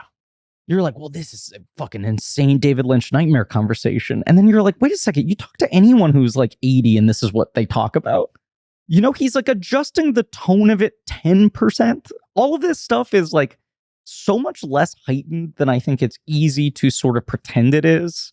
Because all of it's coming from a very clear base of like, I mean, obviously the root of it just being the birth of his daughter. And when there are like Yes. physical issues, as you said, from the time of birth that make you hyper aware of these things, that certainly underlines it and causes like a fixation. My best friend just had her first child recently. I went over to visit. This kid is like 5 days out of the womb. Sure. He's adorable. I like him a lot. I think he's a really good guy. But it was weird to be like, I'm holding a creature that less than a week ago lived inside of someone else's body. I mean, this is old news to me. I'm not breaking news here. I'm not Yes. attempting to Cronkite. I understand what you're Wait, saying. what are you? Hold on. What? Walter the Cronkite stork news. didn't bring it? All right. We were going to have this conversation sooner or later, David. We're- I know all we've right. been trying to avoid this for I know years. that when you saw the film Storks, your Yep. favorite animated movie, Your you number thought that one. was a documentary. Yes. It was real. Yeah. But no, the stork didn't bring it. It's so weird that people think the stork brings it. That's so weird, right? Especially for how little we engage with storks. That's what I'm saying. It's like, who's like, you always see storks around. That's because they're delivering babies. That's the thing. If you're trying to tell a kid, babies, they come from storks, you're just opening up a whole new conversation of what They're the like, fuck what's is a stork? It's a kind of bird. How is it different from other birds? I don't know. It's kind of tall and thin. Looks goofy as Yeah, hell. like, Long ass beak. legs. Yeah. Perfect for tucking in a bundle with which the baby. We all know that storks live in a cloud, turn the cloud into a baby, swathe the baby in a bundle, tie it into a little knot, put it in their beak. Well, they wear a hat too. Let's not forget to indicate that they are delivering. I suppose that's true. They wear kind of a male hat. Yeah. And male, I don't mean gender because storks don't believe in gender. No, MAIL, like Kevin Costner's The Postman. But also so confusing where it's like, what's this fucking mythology? Half the time they're delivering babies, half the time they're delivering pickles. They deliver pickles? Isn't the Vlasic stork? Isn't that a... We are down a road I've never been down before. I don't know what you're talking You don't know about. the Vlasic stork? I'm right No, about this. yeah, he is right. You guys respond to this as if I was... Oh, yeah. Here, and he insane. does have a hat. This is what I'm saying. He's a delivery guy. And apparently he speaks in a Groucho Marx style voice. He has a whole little... I think he used to have a cigar, and now he holds up a fucking pickle like it's a cigar. He does Right. one of these. He kind of ashes the That pickle. must have been an easy day for them with like, we have to lose the cigar. Smoking can't really be an advertisement anymore. And they're just like, what the hell are we going to do? And some He's guy's a like, wait, car-shaped thing in his hand fits we're in his Vlasic mouth. Pickles. Wait a second. This is the easiest change in the history of advertising. It makes more sense that he holds a pickle. Does he take like a cutter to the pickle? Does he like snip off the end? He has a pickle humidor. He takes them out of there. I want to get a humidor, but not for cigars because I don't smoke cigars. Maybe for like baseballs or something. It's just like a cool thing to have. You want to get a humidor for baseballs? It's the only other thing I know of that gets stored in humidors. Baseballs get stored in humidors before games. So- I don't know why. To make So them wait, are you gonna? extra crispy? I guess I don't know why. It's just good for them. I to guess. keep the hide, I guess. I think real conditioned. Yes, I think so. They're real fresh. We were Yeah. talking about David Lynch and his wacky DVD packages, right? The literal packages. Mid 2000s when it's like peak DVDs. DVDs were printing money. Every studio is like quadruple dipping, reissuing every big film once a year with new features or new collectibles to entice people to rebuy it. And Scarface is obviously one of the biggest movies. This is like 2006, 2007. Do you know where I'm going with this, David? And Universal was like, we are reissuing the ultimate collector's edition of Scarface. Okay. It Sure. costs $1,000. Great. And everyone's like, what? Why does And it cost came with a $1,000? humidor? It came in a wooden humidor with the Scarface logo on it. That sounds stupid. And it was like peak, like, oh, we're Yes. about to experience a financial collapse. right. America is about to fall apart at the seams. Well, but then when you watch the movie, you can tell how humid it is. The disc, right. that slipcover is crisp because it was housed inside a humidor. So to get back to Eraserhead. Yes, the movie starts with I was about to say we should him- touch on the start, which is a floating sideways. creature, a Yeah. sort of spermy, Oh, the first being. version. Yes. Yeah. Yes. and then the man in the planet. Of course, there's a guy sort of covered in spots. Yeah. How would you Also- describe him? He's lumpy. He do be lumpy. He's like face down in craters, like puddles of water on the moon. in this seemingly. weird, right? Yeah. In this weird sort of moony planet, right? And Yes. he pulls a lever now, and the creature goes. Now, obviously, this is just fucking, in my opinion. It's just David Lynch being like, "This is what happens when a man loves a woman." I will also say, watching it now, and this is the first time I've seen Eraserhead in a few years, I was like, right, this Twin Peaks: The Return, which I know you guys haven't seen yet, but like, this just does stuff like this. It's the same. He's still doing this stuff. And I'm not saying it's so beautiful. that like he still has this way of relating experiences or emotions, you know, and you guys will see, and it rocks. Which, by the way, is the perfect way to say it, because that is what other filmmakers struggle to pull off, that he is so good at, is he is somehow able to figure out how to cinematically communicate the emotion he feels tied to these images. They are visceral, you know? Even when they feel abstract, you watch this movie and you're like, there is such an immediate feeling to it. And it is in the imagery, it is in the soundscape, it is in the pacing, it's in the length of the shots, when he cuts and when he doesn't, where you're just like, it immediately locks you into an emotional state like fucking dreams, which people like to make dream-like movies, but they rarely actually have the effect on you of what it feels like when you are experiencing your own dream. It's so painterly too. Yes, it is. But it says so much without you being able to read into what exactly it is being It's why you can't imitate conveyed. it. You can Right. like parody David Lynch with ease, but you cannot actually just try to copy the way he presents things. No, because the only way to actually like be influenced by him is to figure out the pipeline to express your own thoughts and feelings the same way, which would be different than his. The reason his movies work is because they're an honest expression of his brain. If you're trying to imitate him, then it's just it's a posture. Can I say something? Please.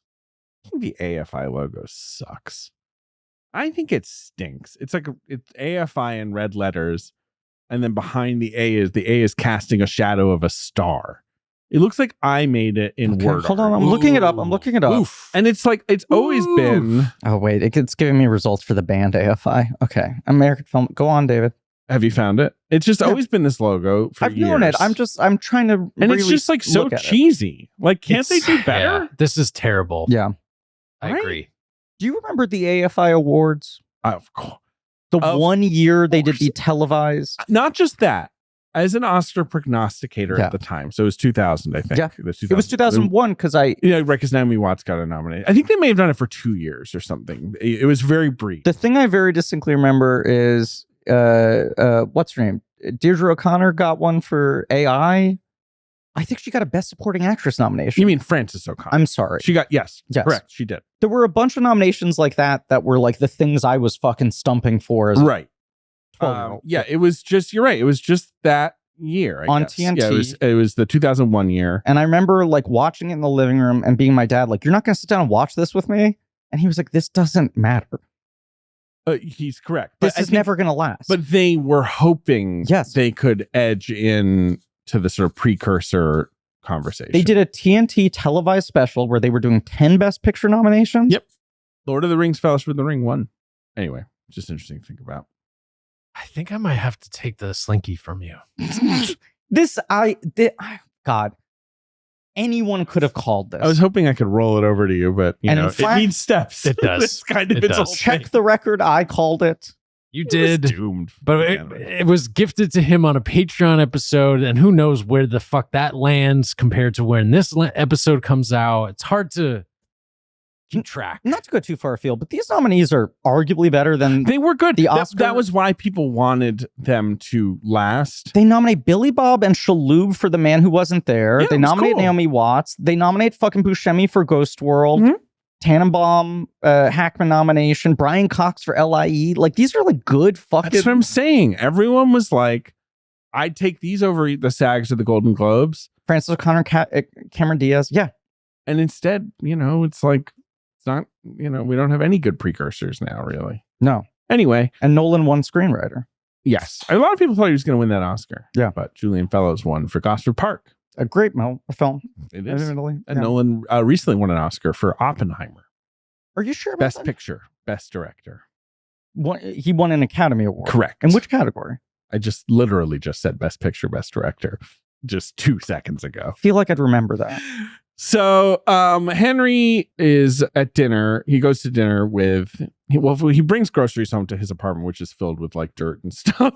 This is just It's so hard to explain. not to be overly literal about this, but also in all the stuff you just sort of said about the man in the moon and the Yeah, craters yeah, and all yeah. that sort of shit, we're just cutting back and forth between those images and him sideways. Yeah, he is. He do be sideways because he's fucking. I'm sorry to be so crude about it. Well, but the way He's fucking. he's not in fucking position. You gotta, open your third eye He's here, like man. sideways in a weird. I'm just saying, it's I'm also the just guy in like Silicon Valley. I'm like, this guy fucks. I mean, you could fuck that way. You could fuck that anyway. way. yeah, this is true. You could fuck anyway. But during this horrible dinner with his girlfriend's parents, Oh, so you're jumping all the way ahead. I'm sorry, what am I jumping over? Well, I wanted 10 minutes to of talk him about, walking and being uncomfortable. Yeah. Well, we got into that. I wanted to talk about the neighborhood that he lived in. Yes. It seems really It nice. seems like a gorgeous place to live. Exactly. Probably costs fucking $12,000 a month now to live in that exact alleyway. No, it's like truly, it's a factory. He just lives in the like industrial part of hellscape. this Correct. place. Yes. And he has a hot neighbor who he I guess thinks is pretty. She seems very quintessential David Lynch type of A lot of things in here. kind Yes. of like scary, but like hot. dark-haired Dark-haired who's- woman. Yes. I also just remember that she's the mother in my beloved You Are Never Really Here. I There feel you like go. she's had a very interesting Yeah, she old works all lady the time. career. Yeah. And it doesn't just feel like people using her as a totem at the woman from Eraserhead. Sure. I But- gotta see that movie. But there is additional juice. Yeah, the movie's a fucking But I'm masterpiece. waiting for us to just do her. Which we'll do as soon as her new fucking movie happens. Stop. You don't have to call it a fucking movie. Okay. But I'll tell Her you new who is fucking. sexing movie. Harry and Eraserhead. So he goes to dinner with his girlfriend's family, and his mother yells if they've had sex or not. He won't answer, but she is pregnant. Oh no, she actually had the baby already. She's very also quickly. like dealing with what almost feel like seizures. Yes, she will stop and Like just sort hit of her head scream repeatedly and right. scream. And everyone treats it kind of as like, okay, whatever. This family strikes me as like the kind of family that doesn't really like to talk much or acknowledge things. Yes. I've dealt with this. You've dealt with it, I'm sure. Yep. Yes. Yep. Right. The dad loves pipes and he makes some good points. Okay. Such as? People think that pipes ruin their houses. Mm. I disagree. More pipes, please. More pipes. Now look at my knees. I just had to make sure that was mentioned. Good job. Thank you. But you don't want like pipes like coming out of the walls, do you? Mhm. Oh, you do. Okay. I mean, we have got a lot of pipes in we this. have two pipes, And this which are the sort of sprinkler system. yeah, but it's highly visible, Yeah. It just is. like Yeah. Sven likes it. I suggest instead of a dinner bell, a clanking pipe. Mm-hmm. Mm-hmm. How important is David Lynch to you, Ben? It feels like there's a lot of This is my fucking guy. right. There's a lot of wavelength Yeah. compatibility. Oh here. yeah. I'm so ready to just go on this ride. Yeah. But even just like in his apartment building, you have the styling of this building is very similar to a lot of the Red Room stuff in Twin Peaks. Is that fair to say? The sort of like almost hallucinatory repeated pattern of the floors, the tiling. I would say the way the Lady in the Radiator's stage works feels like that too. That whole set, yes, the floors, the curtains surrounding It has like an era to it too that I can't necessarily place, but that feels like of a certain It's time. very 50s, 60s, like this sort of dark kitsch. And I think it is also like these things he is obsessed with of just like, what is the unspoken weirdness or darkness that is directly under the surface, which everyone has just seemingly agreed to ignore? And like, he's very obsessed with that within suburbia, his own sort of idyllic suburban life. We'll talk about it in the Blue Velvet episode, but he had this very like important formative experience as a young child that movie basically springs out of. Eraserhead is him clearly dealing with the same things, the idea of people living in a city, but also the relationships like with women, adult sexuality, being a father, all these things that are sort of unspoken. And then the other part of it, which I think like the Lady in the Radiator is really riffing on, is like the weird sadness to all, like most of art and entertainment. The tragedy Sure. of the people who make them, the process of making them, whether they are successfully like attempting to help us deal with emotions cathartically, or they are meant to just be superficial entertainment, but there is some sort of unspoken Kenneth Anger darkness underneath it. I think that whole era of like, he is obsessed with these sort of like 50s, 60s swooning ballads. He is, and they recur. Obviously, the sort of Roy Orbison type music recurs throughout his. This is an original song. This is an original one, but very much it's echoing in that the vibe style. And it's like these songs were like deeply tragic. You had very emotionally vulnerable people singing these songs that basically were meant to, you could argue, heart on sleeve ballads about being depressed or being upset or sad in or perhaps in love or a whatever. very culturally repressed time in America. A more repressed time. People would go see these like very weepy movies. I mean, listen to these songs. I would say like where I grew up, like it was so repressed, right? And then the guy who owned the diner painted this big picture in the window. And then I got so mad and I threw a chair through the window. Well, of course. We all grew up in a black and white town. Right. And it was black and white, but then I could start to see color. And then what I did was I taught my fake sitcom mother how to masturbate, and then the tree caught on bathtub. fire. The tree caught on fire. And what I did was I was on a trial about my feelings, and then I made JT Walsh turn color. You got to make the judge so angry that he turns color. You ever seen Pleasantville? Okay. Did you get what we were saying at all? I truly was like, actually, like, am I now in a Lynchian? Ben did truly react to us as if we had started speaking in tongues. Alternate reality? Yeah. That movie is, I think, incredibly good. It comes a little short of being a masterpiece because it can't quite figure out how to resolve itself. Comes close. But it is insane to describe that movie like we just did. Yes, it is. Absolutely. Kid insane. teaches his mom how to masturbate and then a tree catches on fire. To the swelling strings of Randy Newman. Yep. Good movie. I like it a lot. I think I said it on this podcast. I rewatched it during the pandemic and was for the first time like, oh, okay. Yes, it's very, very, very on the nose. And I suppose that meant more to me as a teenager. I think than it does generationally, now. we both were of the age where we were just like, how is everyone not like bowing and recognizing this as a masterpiece? Yes. And my mom was like, okay, fucking cool it. That's exactly It's what my not parents, perfect. they were And like, I had the same thing the last couple of years rewatching. And I'm like, I will accept that this movie isn't airtight. For the first time, I am opening up my desk for criticisms of the film Pleasantville, but I still think it's very good.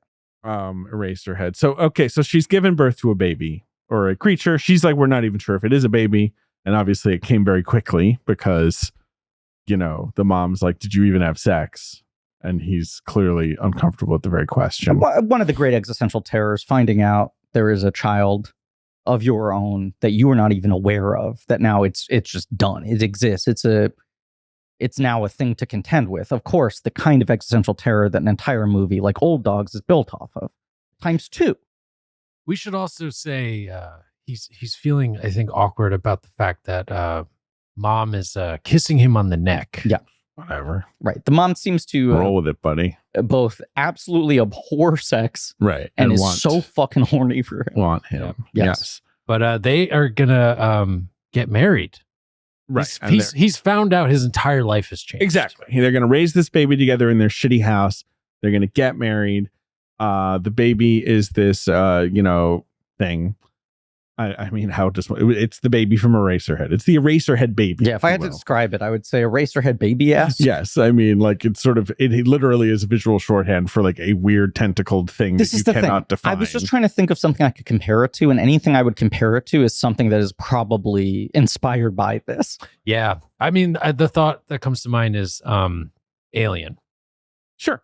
Giger loves this movie. H.R. Giger loves this movie. Says it's one of his big eye-opening moments in his life, and tried to work with Lynch once, and Lynch was like, you stole all my ideas. This is what Giger said. Yeah, but like that kind of slimy animatronic, I mean, however this thing is made, we don't exactly know, but I feel like things like Alien and the Carpenter films, certainly The Thing, Cronenberg, like later in the 70s and 80s, there is this peak of like just gooey rubber and robotics that this movie might have been the first to it just properly synthesize.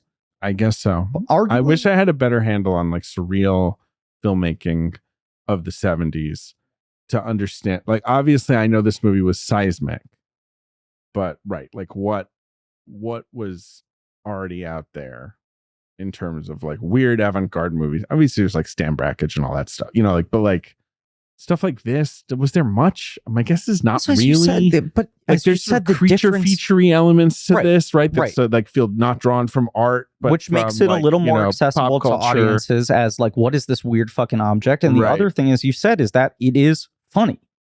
It is funny, not obviously slap on your knee kind of funny, but it's uncomfortable and strange and funny. And he knows the ways in which it's funny, and it becomes a thing that people are like, I guess we got to go fucking see this movie. It's in town. What's his funniest movie? I think there was an argument for it being this. What's his funniest movie? It's probably this or Wild at Heart. Yeah, he did Big Mama's House too, as well. That. That's up there. Jasper Spirited Beginning. That movie's not funny. It's very sad. Oh, you're right. I've never seen The Elephant Man. How's that? Not funny. You've never seen it? No. Well, you're going to see Yeah, it soon you're in for a this treat. podcast. Yeah, But it's not funny. I'd say That one's not funny. I'd say your sides will remain intact. Yeah, that one's very sad. Your ribs will be untouched. Watching The Elephant Man's a deeply It's tragic film. quite beautiful, but Yeah, I'd say it's not really funny. Put that one in the masterpiece bucket, but not a laugher. So this child creature rejects food, cries all the time. The mom goes crazy and basically runs Goos away. come out of it. Goo comes out of it, which, hey man, raising a baby, David, there be goo coming out of this him. is what I'm saying. Like, you can just imagine real life David Lynch looking at his young daughter and being like, what's all this stuff coming out? Oh, great. Now you're sick. Yeah. There's there's that sort of crucial moment where he's like, wow, you really are sick, because she's like covered in sores. I don't really, whatever. It doesn't really have a yes. And I would say the lady in the Radiator shows up around this point too. And I think what she represents is when there's a lady in your radiator. Right. That's a very clear metaphor. Not to sort of dissect the frog in all of this. I mean, obviously, looking for meaning in Lynch films can be a bit of a facile thing to do, where you're like, this means this and this means this. I do think Eraserhead is one of his more easy to grapple with tales. Well, by the nature of it basically being a character study. Right. It's about one person, really, and it's about a thing that happens to him. Yes, and just his relationship to the world but and his yes, circumstances. The lady in the Radiator, she sings songs. She's got chubby cheeks. She's got this sort of like peroxide wig that's like a throwback, right, kind of wig. And she feels like this sort of affirming, comforting I was going to say. angel of death kind of She's like thing. a hypothetical grass is greener. Right. Yes. But she's appearing during terrible times. Right. And she's sort of reassuring him. The siren of like escapism. Yes. Yeah. Because he fantasy, will what have eventually you. stab his baby thing to death. Probably kill himself. You can sort of take what you want from the ending, but it sort of seems like he's either dying or Transcending. exactly something like that's happening. She's sort of hugging him. So yeah, she's not. I'm just saying, if she shows up, you shouldn't be like, things are going well for me. But David, you say this, and yet my experience has been very different. Okay, you have the lady in the central heating. Yeah, I'm trying to think, you don't have a radiator if Things you're are- like a newer building. famously going great for me. You're going fine. You're doing so That's what I'm good. saying. I Exactly. agree. You guys have loud radiators at any of your apartments? So my old Oh, so apartment, many. the not Big Nice. Yeah. What was the middle one called? Little Little Nicer or Little whatever. Nicer. Little nicer. Had those classic fuck off early 20th century like Spanish flu radiators that just would go like bang, bang, bang, bang in the middle of the night when they came on. They were so annoying. I was And then they gonna, would get as hot as the sun. I was gonna say, more than anything, this movie feels like, and it makes sense why it was such a phenomenon amongst like college students and such, that it does feel like a movie about living on your own for the first time Totally. and just being like, wait a second, am I supposed to solve all of this? Yes. I'm in a room where weird things are happening. You're paying for the smallest room imaginable. Yeah, but And you could barely afford But it. also, it's just like a noise starts happening. The temperature changes. Something weird happens. And you're like, what is this? Who's in charge Why of is this Who can happening? help I've me? never felt more powerless. This is now scary. It's the kind of thing that's actually becoming unsettling. And I'm overwhelmed by even trying to acknowledge it. He does have a sexual encounter with the beautiful girl from across the hall. Yeah. Mostly a make-out sesh, I would say. Let's say it. What? Eraserhead, Storks? kind of a legendary stick man. Sure. I mean, he truly has at his bedside a pile of dirt with a stick stuck in it. So what do you think that represents, huh? Look, when I say my man gets strange, Ben's doing a finger in the hole. I mean it literally. You mean strange, like... Strange things happen to him in his experiences in life, and I'm also using this sort of like colloquial way that people hit the space reductively bar, talk about mark where to having cut sexual encounters with various people you barely know. Getting strange.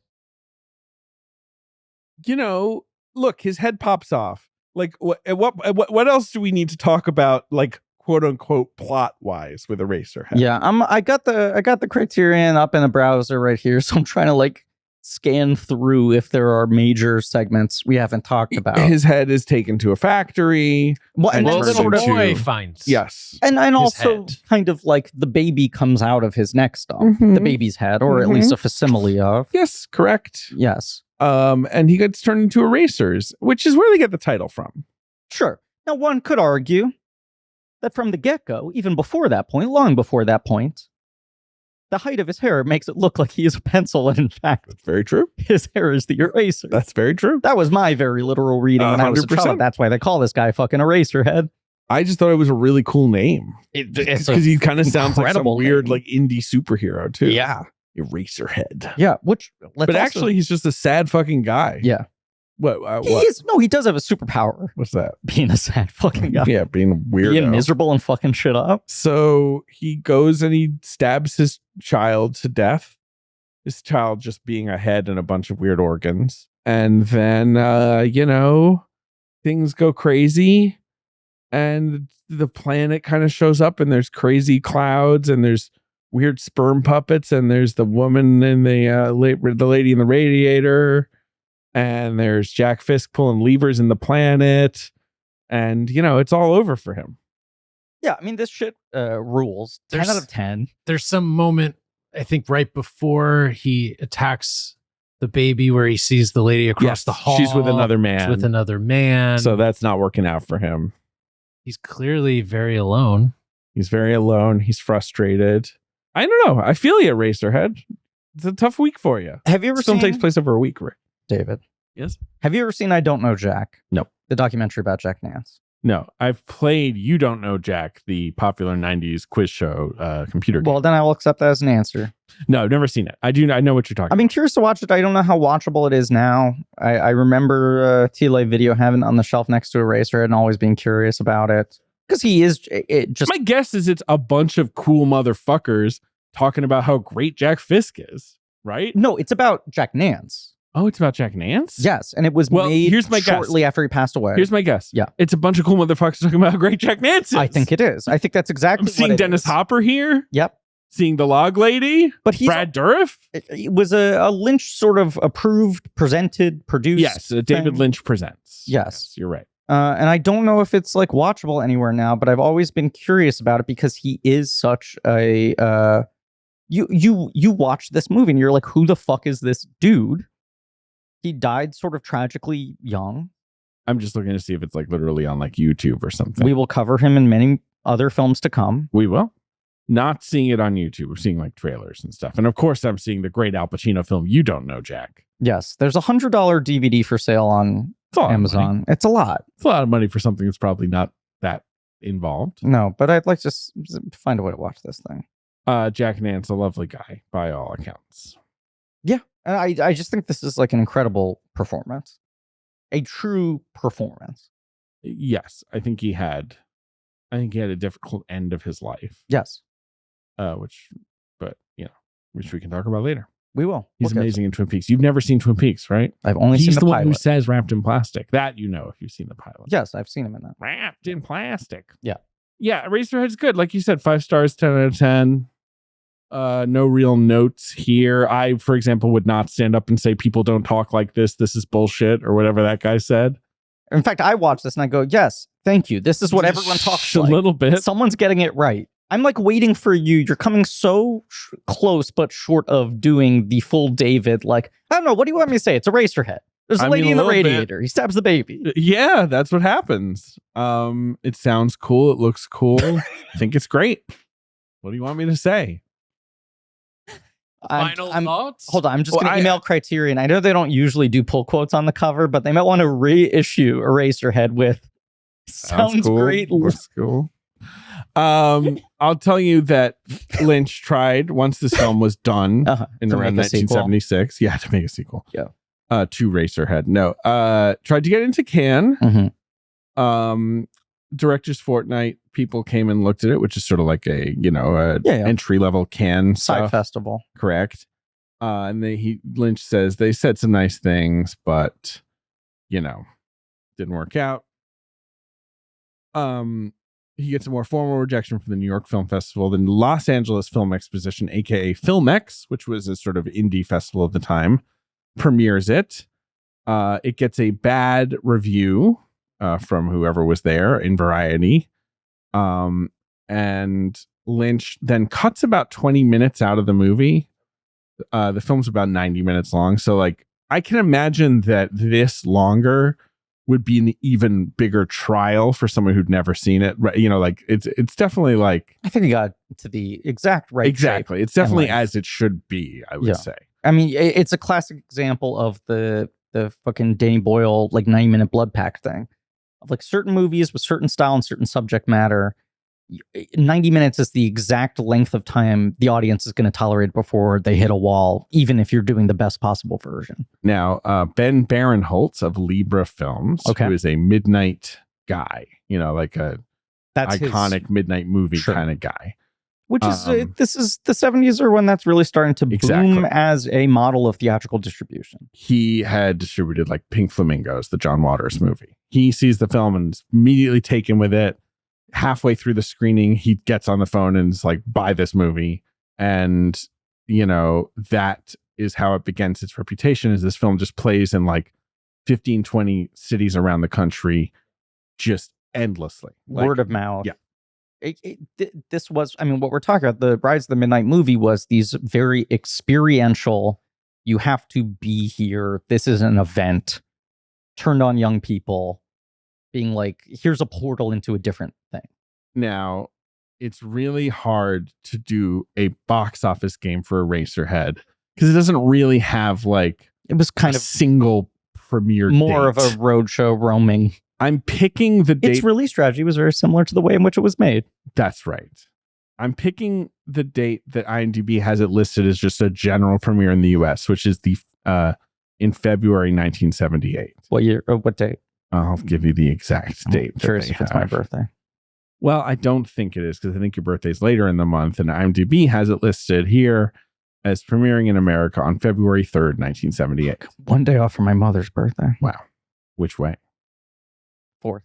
Would have been nice. Number one at the box office is a film that came out in 1977. Okay. And was a large hit and nominated for Best Picture. Star Wars? No. Not to Star Wars, which is number 9 at the box office. Okay, because everything I said did just in fact match what you said. Exactly. But Star Wars, of course, came out in the summer. Yes. This film came out in November. Mm-hmm. It is also a science fiction film. Is it Close Encounters of the Third Kind? Of the Third Kind, the Steven Spielberg film. About aliens who play the keyboard. And bad dads who love those aliens. Right. And potato. He makes a potato thing. Right. And if Richard Dreyfuss wants to do a special screening with Blank Check ever, where he introduces the film and talks about his feelings on like current events or politics, look, we are ready for that. I don't want to blow our shot. I know we get a lot of juice from people sort of anticipating, trying to game out where they think the show is going to go. We did this episode without a guest, as we often do for the first episode in miniseries. We are doing something a little bit off the usual format. For the rest of the David Lynch miniseries, Richard Dreyfuss will be the guest on every episode. And he'll tell you everything you want to hear about the current state of the world. Number 2 at the box office is another huge hit of 1977. It came out in December. Okay. December. An iconic film. Was an Oscar player. It was nominated for Best Lead Actor. Okay. And that's it. Saturday Night Fever. There we go. John Badham's Saturday Night Fever. great movie. And Old Dog's pretty cool. It's a good movie. Yeah, it rocks. Yeah.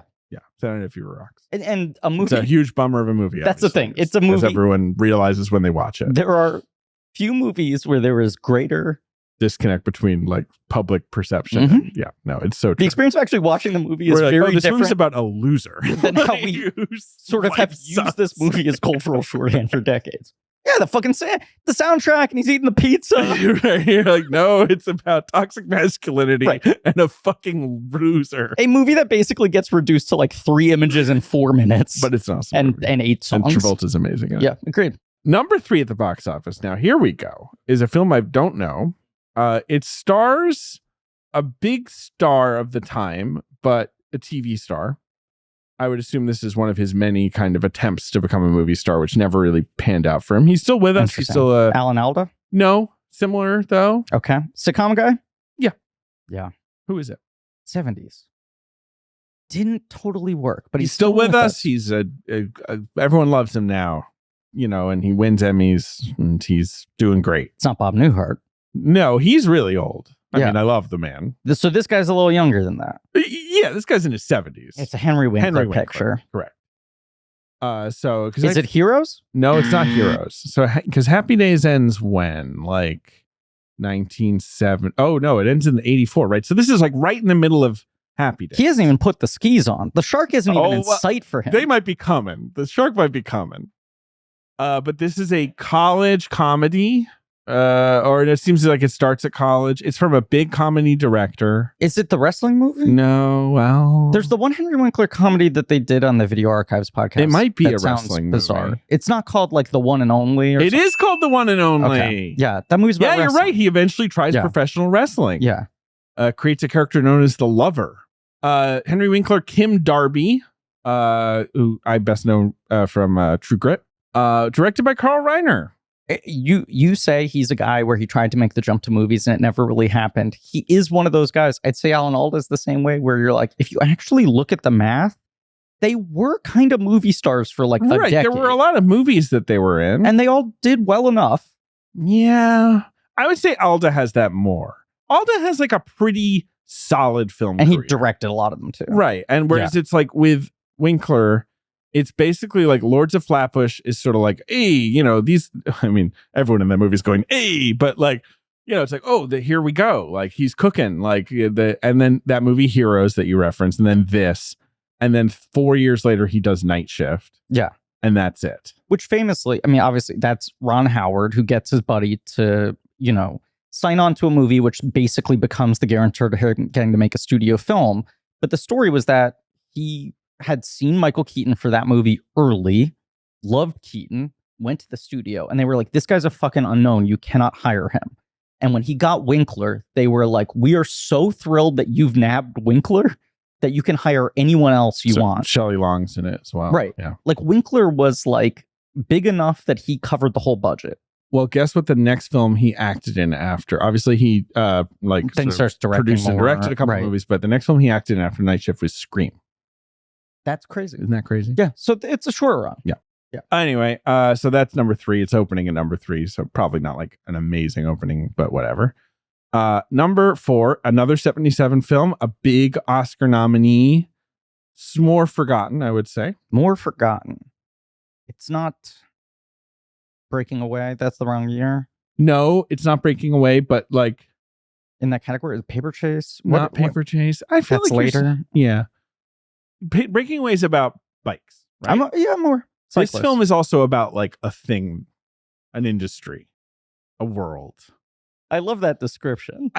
It's helpful. What genre would you say? Is it like It's a drama. dramedy? It's like a big It's a drama. it's a big, proper like drama star-driven drama with about ladies. a thing? But then there's a breakout young performer in a supporting role. It's not Norma Ray.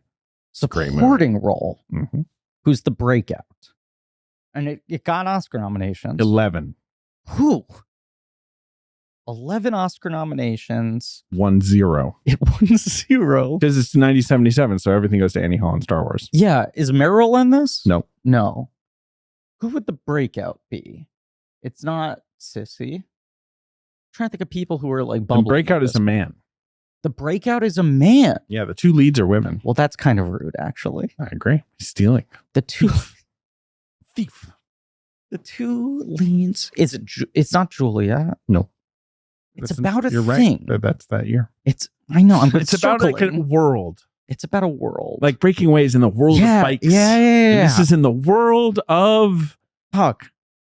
Who's the distributor of this picture? 20th Century Fox. 20th Century Fox. It's a film directed by Herbert Ross. Okay. Fuck. Not that helpful because he directed lots of movies. Is it The Turning Point? It's The Turning Point. There we go. And Bancroft and Shirley MacLaine. But this film is set in the world of what, Griffin? Dancing. Ballet. Mikhail Baryshnikov. Going He's from dancer to actor, getting an Oscar nomination. on pointing his way. And you see it's like the turning point of their careers, but also that's what you do when you are balleting. Turning point of his foot. Oh. Yeah. He's getting on those tiptoes. He's marching his way over to wherever they used to hold the Oscars at that point in time. Yeah, I don't know, some big theater. Now, number 5 this is sort of why I like this box office game. It's a satirical comedy. Okay. Gotta give me more than that. You're stroking your chin. I don't think I do. I think, look, you don't Who have. did satirical don't have comedies to in the do anything. 1970s? Mel Brooks? Correct. Is it silent movie? No. Fuck. Silent movie was the High film Anxiety? made before this. It is High Anxiety. Yeah. It's parody of Hitchcock movies. I think a pretty sloppy movie that has incredible it's got stuff some in it. funny stuff in It's it, from got- what I remember. And it also, like, it is, it's got some of the best examples of Brooks making cinematic jokes. That's why I remember High Anxiety, because he's copying the shower scene down to the editing style and all that stuff where you're like, that's cool. It's a movie where the And then camera the gag is funny. like he's giving him paper and there's ink and you're kind of like, okay. Yeah, right. Yeah. But the way it looks is cool. There's stuff in it that's great. Madeline Kahn's great in it. It's also Have you seen High Anxiety? I have not. Are you a big Mel Brooks guy? Or are you just I wouldn't say like the big, hits? but Like, you know, yeah, I've right. seen all the big ones. Look, I love Mel Brooks. I think he's great. I think he's one of the funniest people ever. That is sort of infamously the movie where he was like, I play the lead. Right. And they like went through the motions of him offering it to his usual guys and they passed. And he was like, oh, I guess I got to play the lead. And he was so big that they couldn't say no. And you're like, movies kind of work better when you got like a Gene Wilder at the center. Well, because I feel Mel's like it's kind of good as a side dish. obviously, like producers, Blazing Saddles, Young Frankenstein. Yeah. Those movies are good. Yes. Then silent movie, High Anxiety, History of the World. He's the lead in all 3. Yeah. But in my memory, the other 2 are really big ensemble pieces. Right. And he's Silent less of a movie is lead. really a trio. Right. And History of the World is ensemble, It's and his own also people. it's a sketch movie. He plays different characters. High Anxiety is like, I am the leading man of this movie. Yes. And Okay, it's Mel. hung on me, and you're like, oh, you realize the value of having someone like Gene Wilder, who has greater facility as a dramatic actor, to be able to create a little bit more of a spine and a through line, even in a silly movie of this is a real guy. I guess even Spaceballs, he's a lead, but not Puma's really. lead. Yeah, exactly. Like that's like Spaceballs, and then Robin Hood. It's like right. It's like bring in your face actors who are funny. I can't remember if it's before this, but like he leading into this movie, whatever company it was, Rentrack or whoever used to do the like top 10 box office stars every year where they would poll the public. And he made like number 6 on the list. Sure. Even though he had not been the lead of any of his movies. Funny guy. He was so big as a figure. Yes.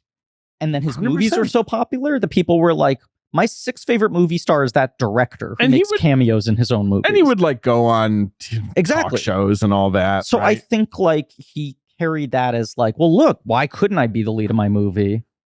He's not wrong in that those He's not. movies are liked and remembered. It does. But they are obviously not his It best does work. feel like the central failing of that movie. I would love to do Mel Brooks someday. I think we'll do him someday. Yeah. Put it on the Brooks. Number 6 at the box office. Speaking of our favorite cultural commentator, it's The Goodbye Girl starring Richard Dreyfuss. Number 7 is something called The Late Great Planet Earth, which seems like it's being narrated by Orson Welles, and it's an adaptation of like a hit, book about like end time prophecies or whatever. It's back in the day. These fucking things would just get made. They all sound awful. Do you guys know what I'm talking about? Yes. Okay. Number 8 is a film called Across the Great Divide, which is a Western. Don't really know it. Stars Robert Logan. Number 9 is some piece of shit called Star Wars. And then number 10 is The Adventures of the Wilderness Family. Heard of it? Never heard of it. No, neither have I. Let's see what it is. It seems to be a big family adventure movie starring Robert Logan. Wow, this guy's everywhere. What the fuck? Who is this guy? He's just He was number 5, like, one spot ahead of Brooks, maybe. he's just one of those guys who made like classic kind of family friendly adventure movies where it's like they see a bear, you know, and you're like, it's a real bear. Yeah. And you're like, whoa. Well enough. Okay. But it wasn't Bart the bear, my friend. Yeah. It was Bruno the bear. And you know what? They probably saved a lot of money. Getting Bruno in there. Bart's quote was huge at this point in Yeah. time. Bruno was out of control, though. Bruno the bear, and who is best known for being Gentle Ben. Oh, so he probably actually commanded a pretty big paycheck himself. He played the bear. He was a bear. Well, He was a bear. Hey, excuse me. Ben was not wrong. You responded to him with a tone of correction. I just said he was a bear. But And he also, what did he play? what did he play in the movie? Did he play an otter? I don't fucking think so. I mean, I haven't seen the film, so I can't confirm, but it looks like he played a bear. I'm going to go out on a limb and say that Ben was correct. Y'all ever seen a bear? Up close. Yeah. I saw one in a hike once. I try to stay so fucking far away. You know, actually, I was at like my uncle's house in Pennsylvania, and there was a rash of bears, and one came really close, and it was scary. They're scary. They're too big. Yeah, yeah. It's like Got to shut it down. it's a black bear. Yeah. See, in my opinion, I've only ever seen a grizzly bear like in a reserve, or I haven't seen Yeah. those in the wild. I have seen black bears. in you the tell wild. me that bears are outside. I'm going to stay the fuck inside. That's you. That's you, me. baby. Yeah. All right. That's the end of Eraserhead. Next week, episode. Elephant Man. Perfect. Absolutely top to bottom. Perfect Hey, What do episode. you want us to say? This is what Grimace. you voted for us, saying that David Lynch movies are good. Lynch We're is gonna good and keep doing weird. Mel Brooks sidebar. What was I supposed to say? It's a piece of shit? No, Huh? no, that would be dishonest. It would be dishonest. I love this movie. I always have. I do too. I think it's great. I love it. It's not like Mulholland Drive was the Lynch movie that got me into David Lynch. So I like Eraserhead has always like I would love to have had that experience of walking into a midnight movie, hearing that you're going to see something really strange and seeing Eraserhead with little cultural context. When I saw Eraserhead, I knew there was going to be a weird organ baby in it. Like I already knew, I didn't know much, but I knew there was a weird lady in a radiator. Yeah. With cheeks. Like the imagery had been spoiled for me, right? But yet, is It's this not a movie like it that didn't can still be have a spoiled? big effect on me. No, Right. it's not really. I'm trying to think of. But I cannot imagine how fucking cool No, it must have I been can't either. to just go see this movie. Feels Probably like the- high on grass. Well, Like this guy was. wacky tobacco. I think. And then go have like a weird threesome with, your neighbor, whatever people did in the 70s. yeah, like this guy. Over Yeah. here. High on grass and lewds. And then go like vote for Ed Koch. Yeah, like this guy over here. Right. And eventually become a banker? Like this What's going on fucking with guy. these 70s guys? It's fitting him to a T. Abandoning their radicalism. Selling us down the fucking river. It's all Ben's fault. You. No, come on. No, not you. I agree with you that absolutely sounds like the best possible way to have experienced this movie. And yet, I do think this is a mental exercise. The fucking I think 14-year-old. this movie's kind of a mental exercise. I agree. It's like a fucking psychological treadmill. I think the This 14. guy. This guy. Oh no. I think the 14 or 15-year-old weirdos who are discovering Eraserhead now, right? The pipeline to getting there is probably a lot different because it's not a cool kid with a t-shirt or someone on your fucking college campus telling you they're going to a Might screening. be, might not be. You might be getting hit with the fucking GIFs and such, sure. the Letterboxd logs and whatever. Right. You're And yet- watching it in 82 parts on TikTok. But this is my thing. I don't think this movie can be spoiled. No, it can't be spoiled. As I much just as mean it must have been a fucking mind blower if you go in knowing nothing. I also think this is a movie where even if you've gotten all the pieces through cultural osmosis, there was something about it as an object where all of it within its own context, the wavelength it creates and sustains, Right. is still a transformative experience. Yeah, even though it's like really obvious what it's about, he lost his keys. Okay. That's what it's about. Yep. So if you just We check my cracked it. website, I'll tell you how it's actually about how he lost his And keys. folks, if you want to buckle up and stay on for I'm the gonna have ride, reads like that on all of these movies. the next 4 or 5 months, Elephant Man, I'm like, I think this guy lost his keys again. let's set our objective. He's forgetful. The goal of this miniseries is to solve every David Lynch movie. And on each episode, we will come out with the key, clear answer. I just feel like if I had like endless time on my hands and a really malevolent streak, I would like set up websites where I'm like, let me explain to you how it's about how he lost his keys. Have you? Like, I just like have lots of images and I'm just driving people crazy. Did you write anything up when you logged this movie on the rewatch on Letterboxd? No. Should I? I think you should. Lost his keys. Yep. Do it right now. I rebooted the computer, but so I wriggled out of Likely your story. jam again. I just always like Just the like bit. Slick Donnie, who I I- assume by the point that this has come out has wriggled out of the current jam that I he's like the bit where we like Guilty on fucking 34 write a counts. letterbox log in real time, and then people read it and they're I like, like "What it. the fuck What does does this this mean? mean?" And then they Who get lost to the his episode keys? months later, and it feels like Whoa, it's it like- makes sense. season 4 of Arrested Development. The most satisfying television of all. Exactly. Oh man, I remember people tying themselves in knots, being like, "This is actually brilliant." I'm like, "No, this is actually people's schedules just didn't line up." You're telling me they weren't in the same rooms? Stupid shit. What happened in the 5th season? There was another season, right? Yeah. What happens to that one? They're all together except Portia de Rossi didn't want to do the show anymore. So early in the season, she's like, "I don't want anyone to see my face." And she puts a blanket over her face. What? I'm not shitting you. And then for the rest of the season, she's like dubbed over. Like she did do ADR. And I think I until watched the it. I last have no episode, memory of then this. she finally takes it off again, maybe. Right. But they were just like, we took the time. We weren't going to do a 5th season unless everyone's schedules matched up and we could get them in the same episode, except Portia, who said she doesn't want to do the show. It's not very good.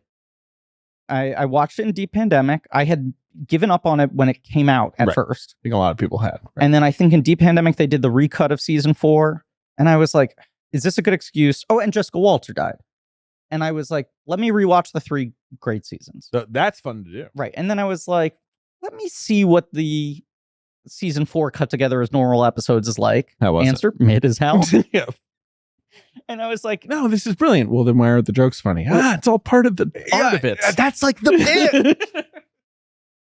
And then season 5, I watched for the first time. And the only thing that's kind of interesting about it is that like Michael Cera really does become the lead of the season. Right. I remember that, and then he was good. And he's really good. And it's from the era where he's not Hey, man. doing much. We'll talk about him later.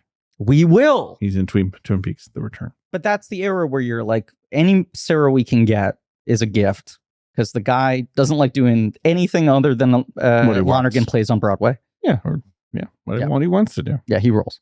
Just Dustin Guy Deffa movies. Yeah, he's got like 3 people. Sebastian Silva, Kenny Lonergan. Speaking of Portia, some other guests to look forward to in this series: Ellen DeGeneres, Uh-huh. Eric Clapton.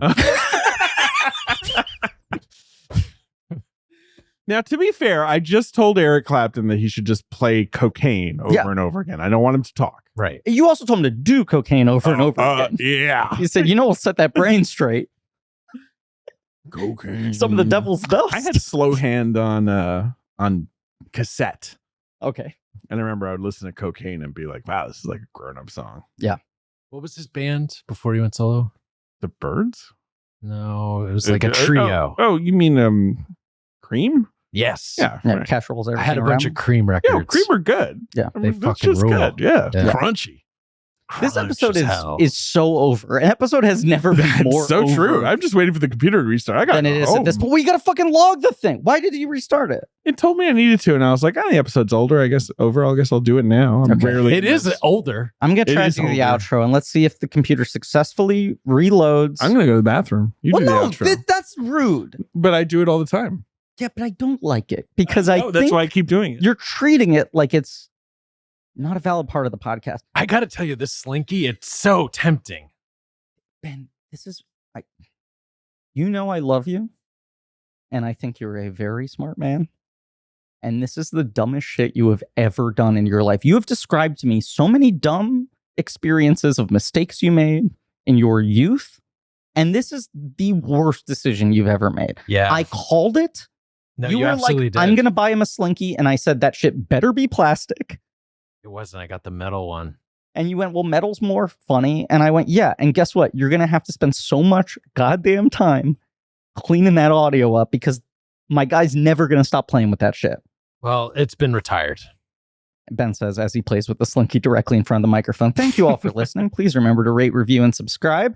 Thank you to Murray Barty for helping to produce the show. Hey, big thank you to AJ McKeon, who are going to be spending months trying to remove Slinky noises from episodes. Thank you to JJ Birch for being fired and writing our dossiers. Thank you to Lynn Montgomery in the Great American Novel. He better thank us for being fired. He better or else he's thank us. fired. JJ, you have one chance to get rehired, and it's to thank us for you being permanently fired. Right. And when you do, of course, then you are acknowledging how fired you are. Of course. Right. Wow, I'm back on this. After saying I wouldn't do it anymore. Yeah, it's a good bit.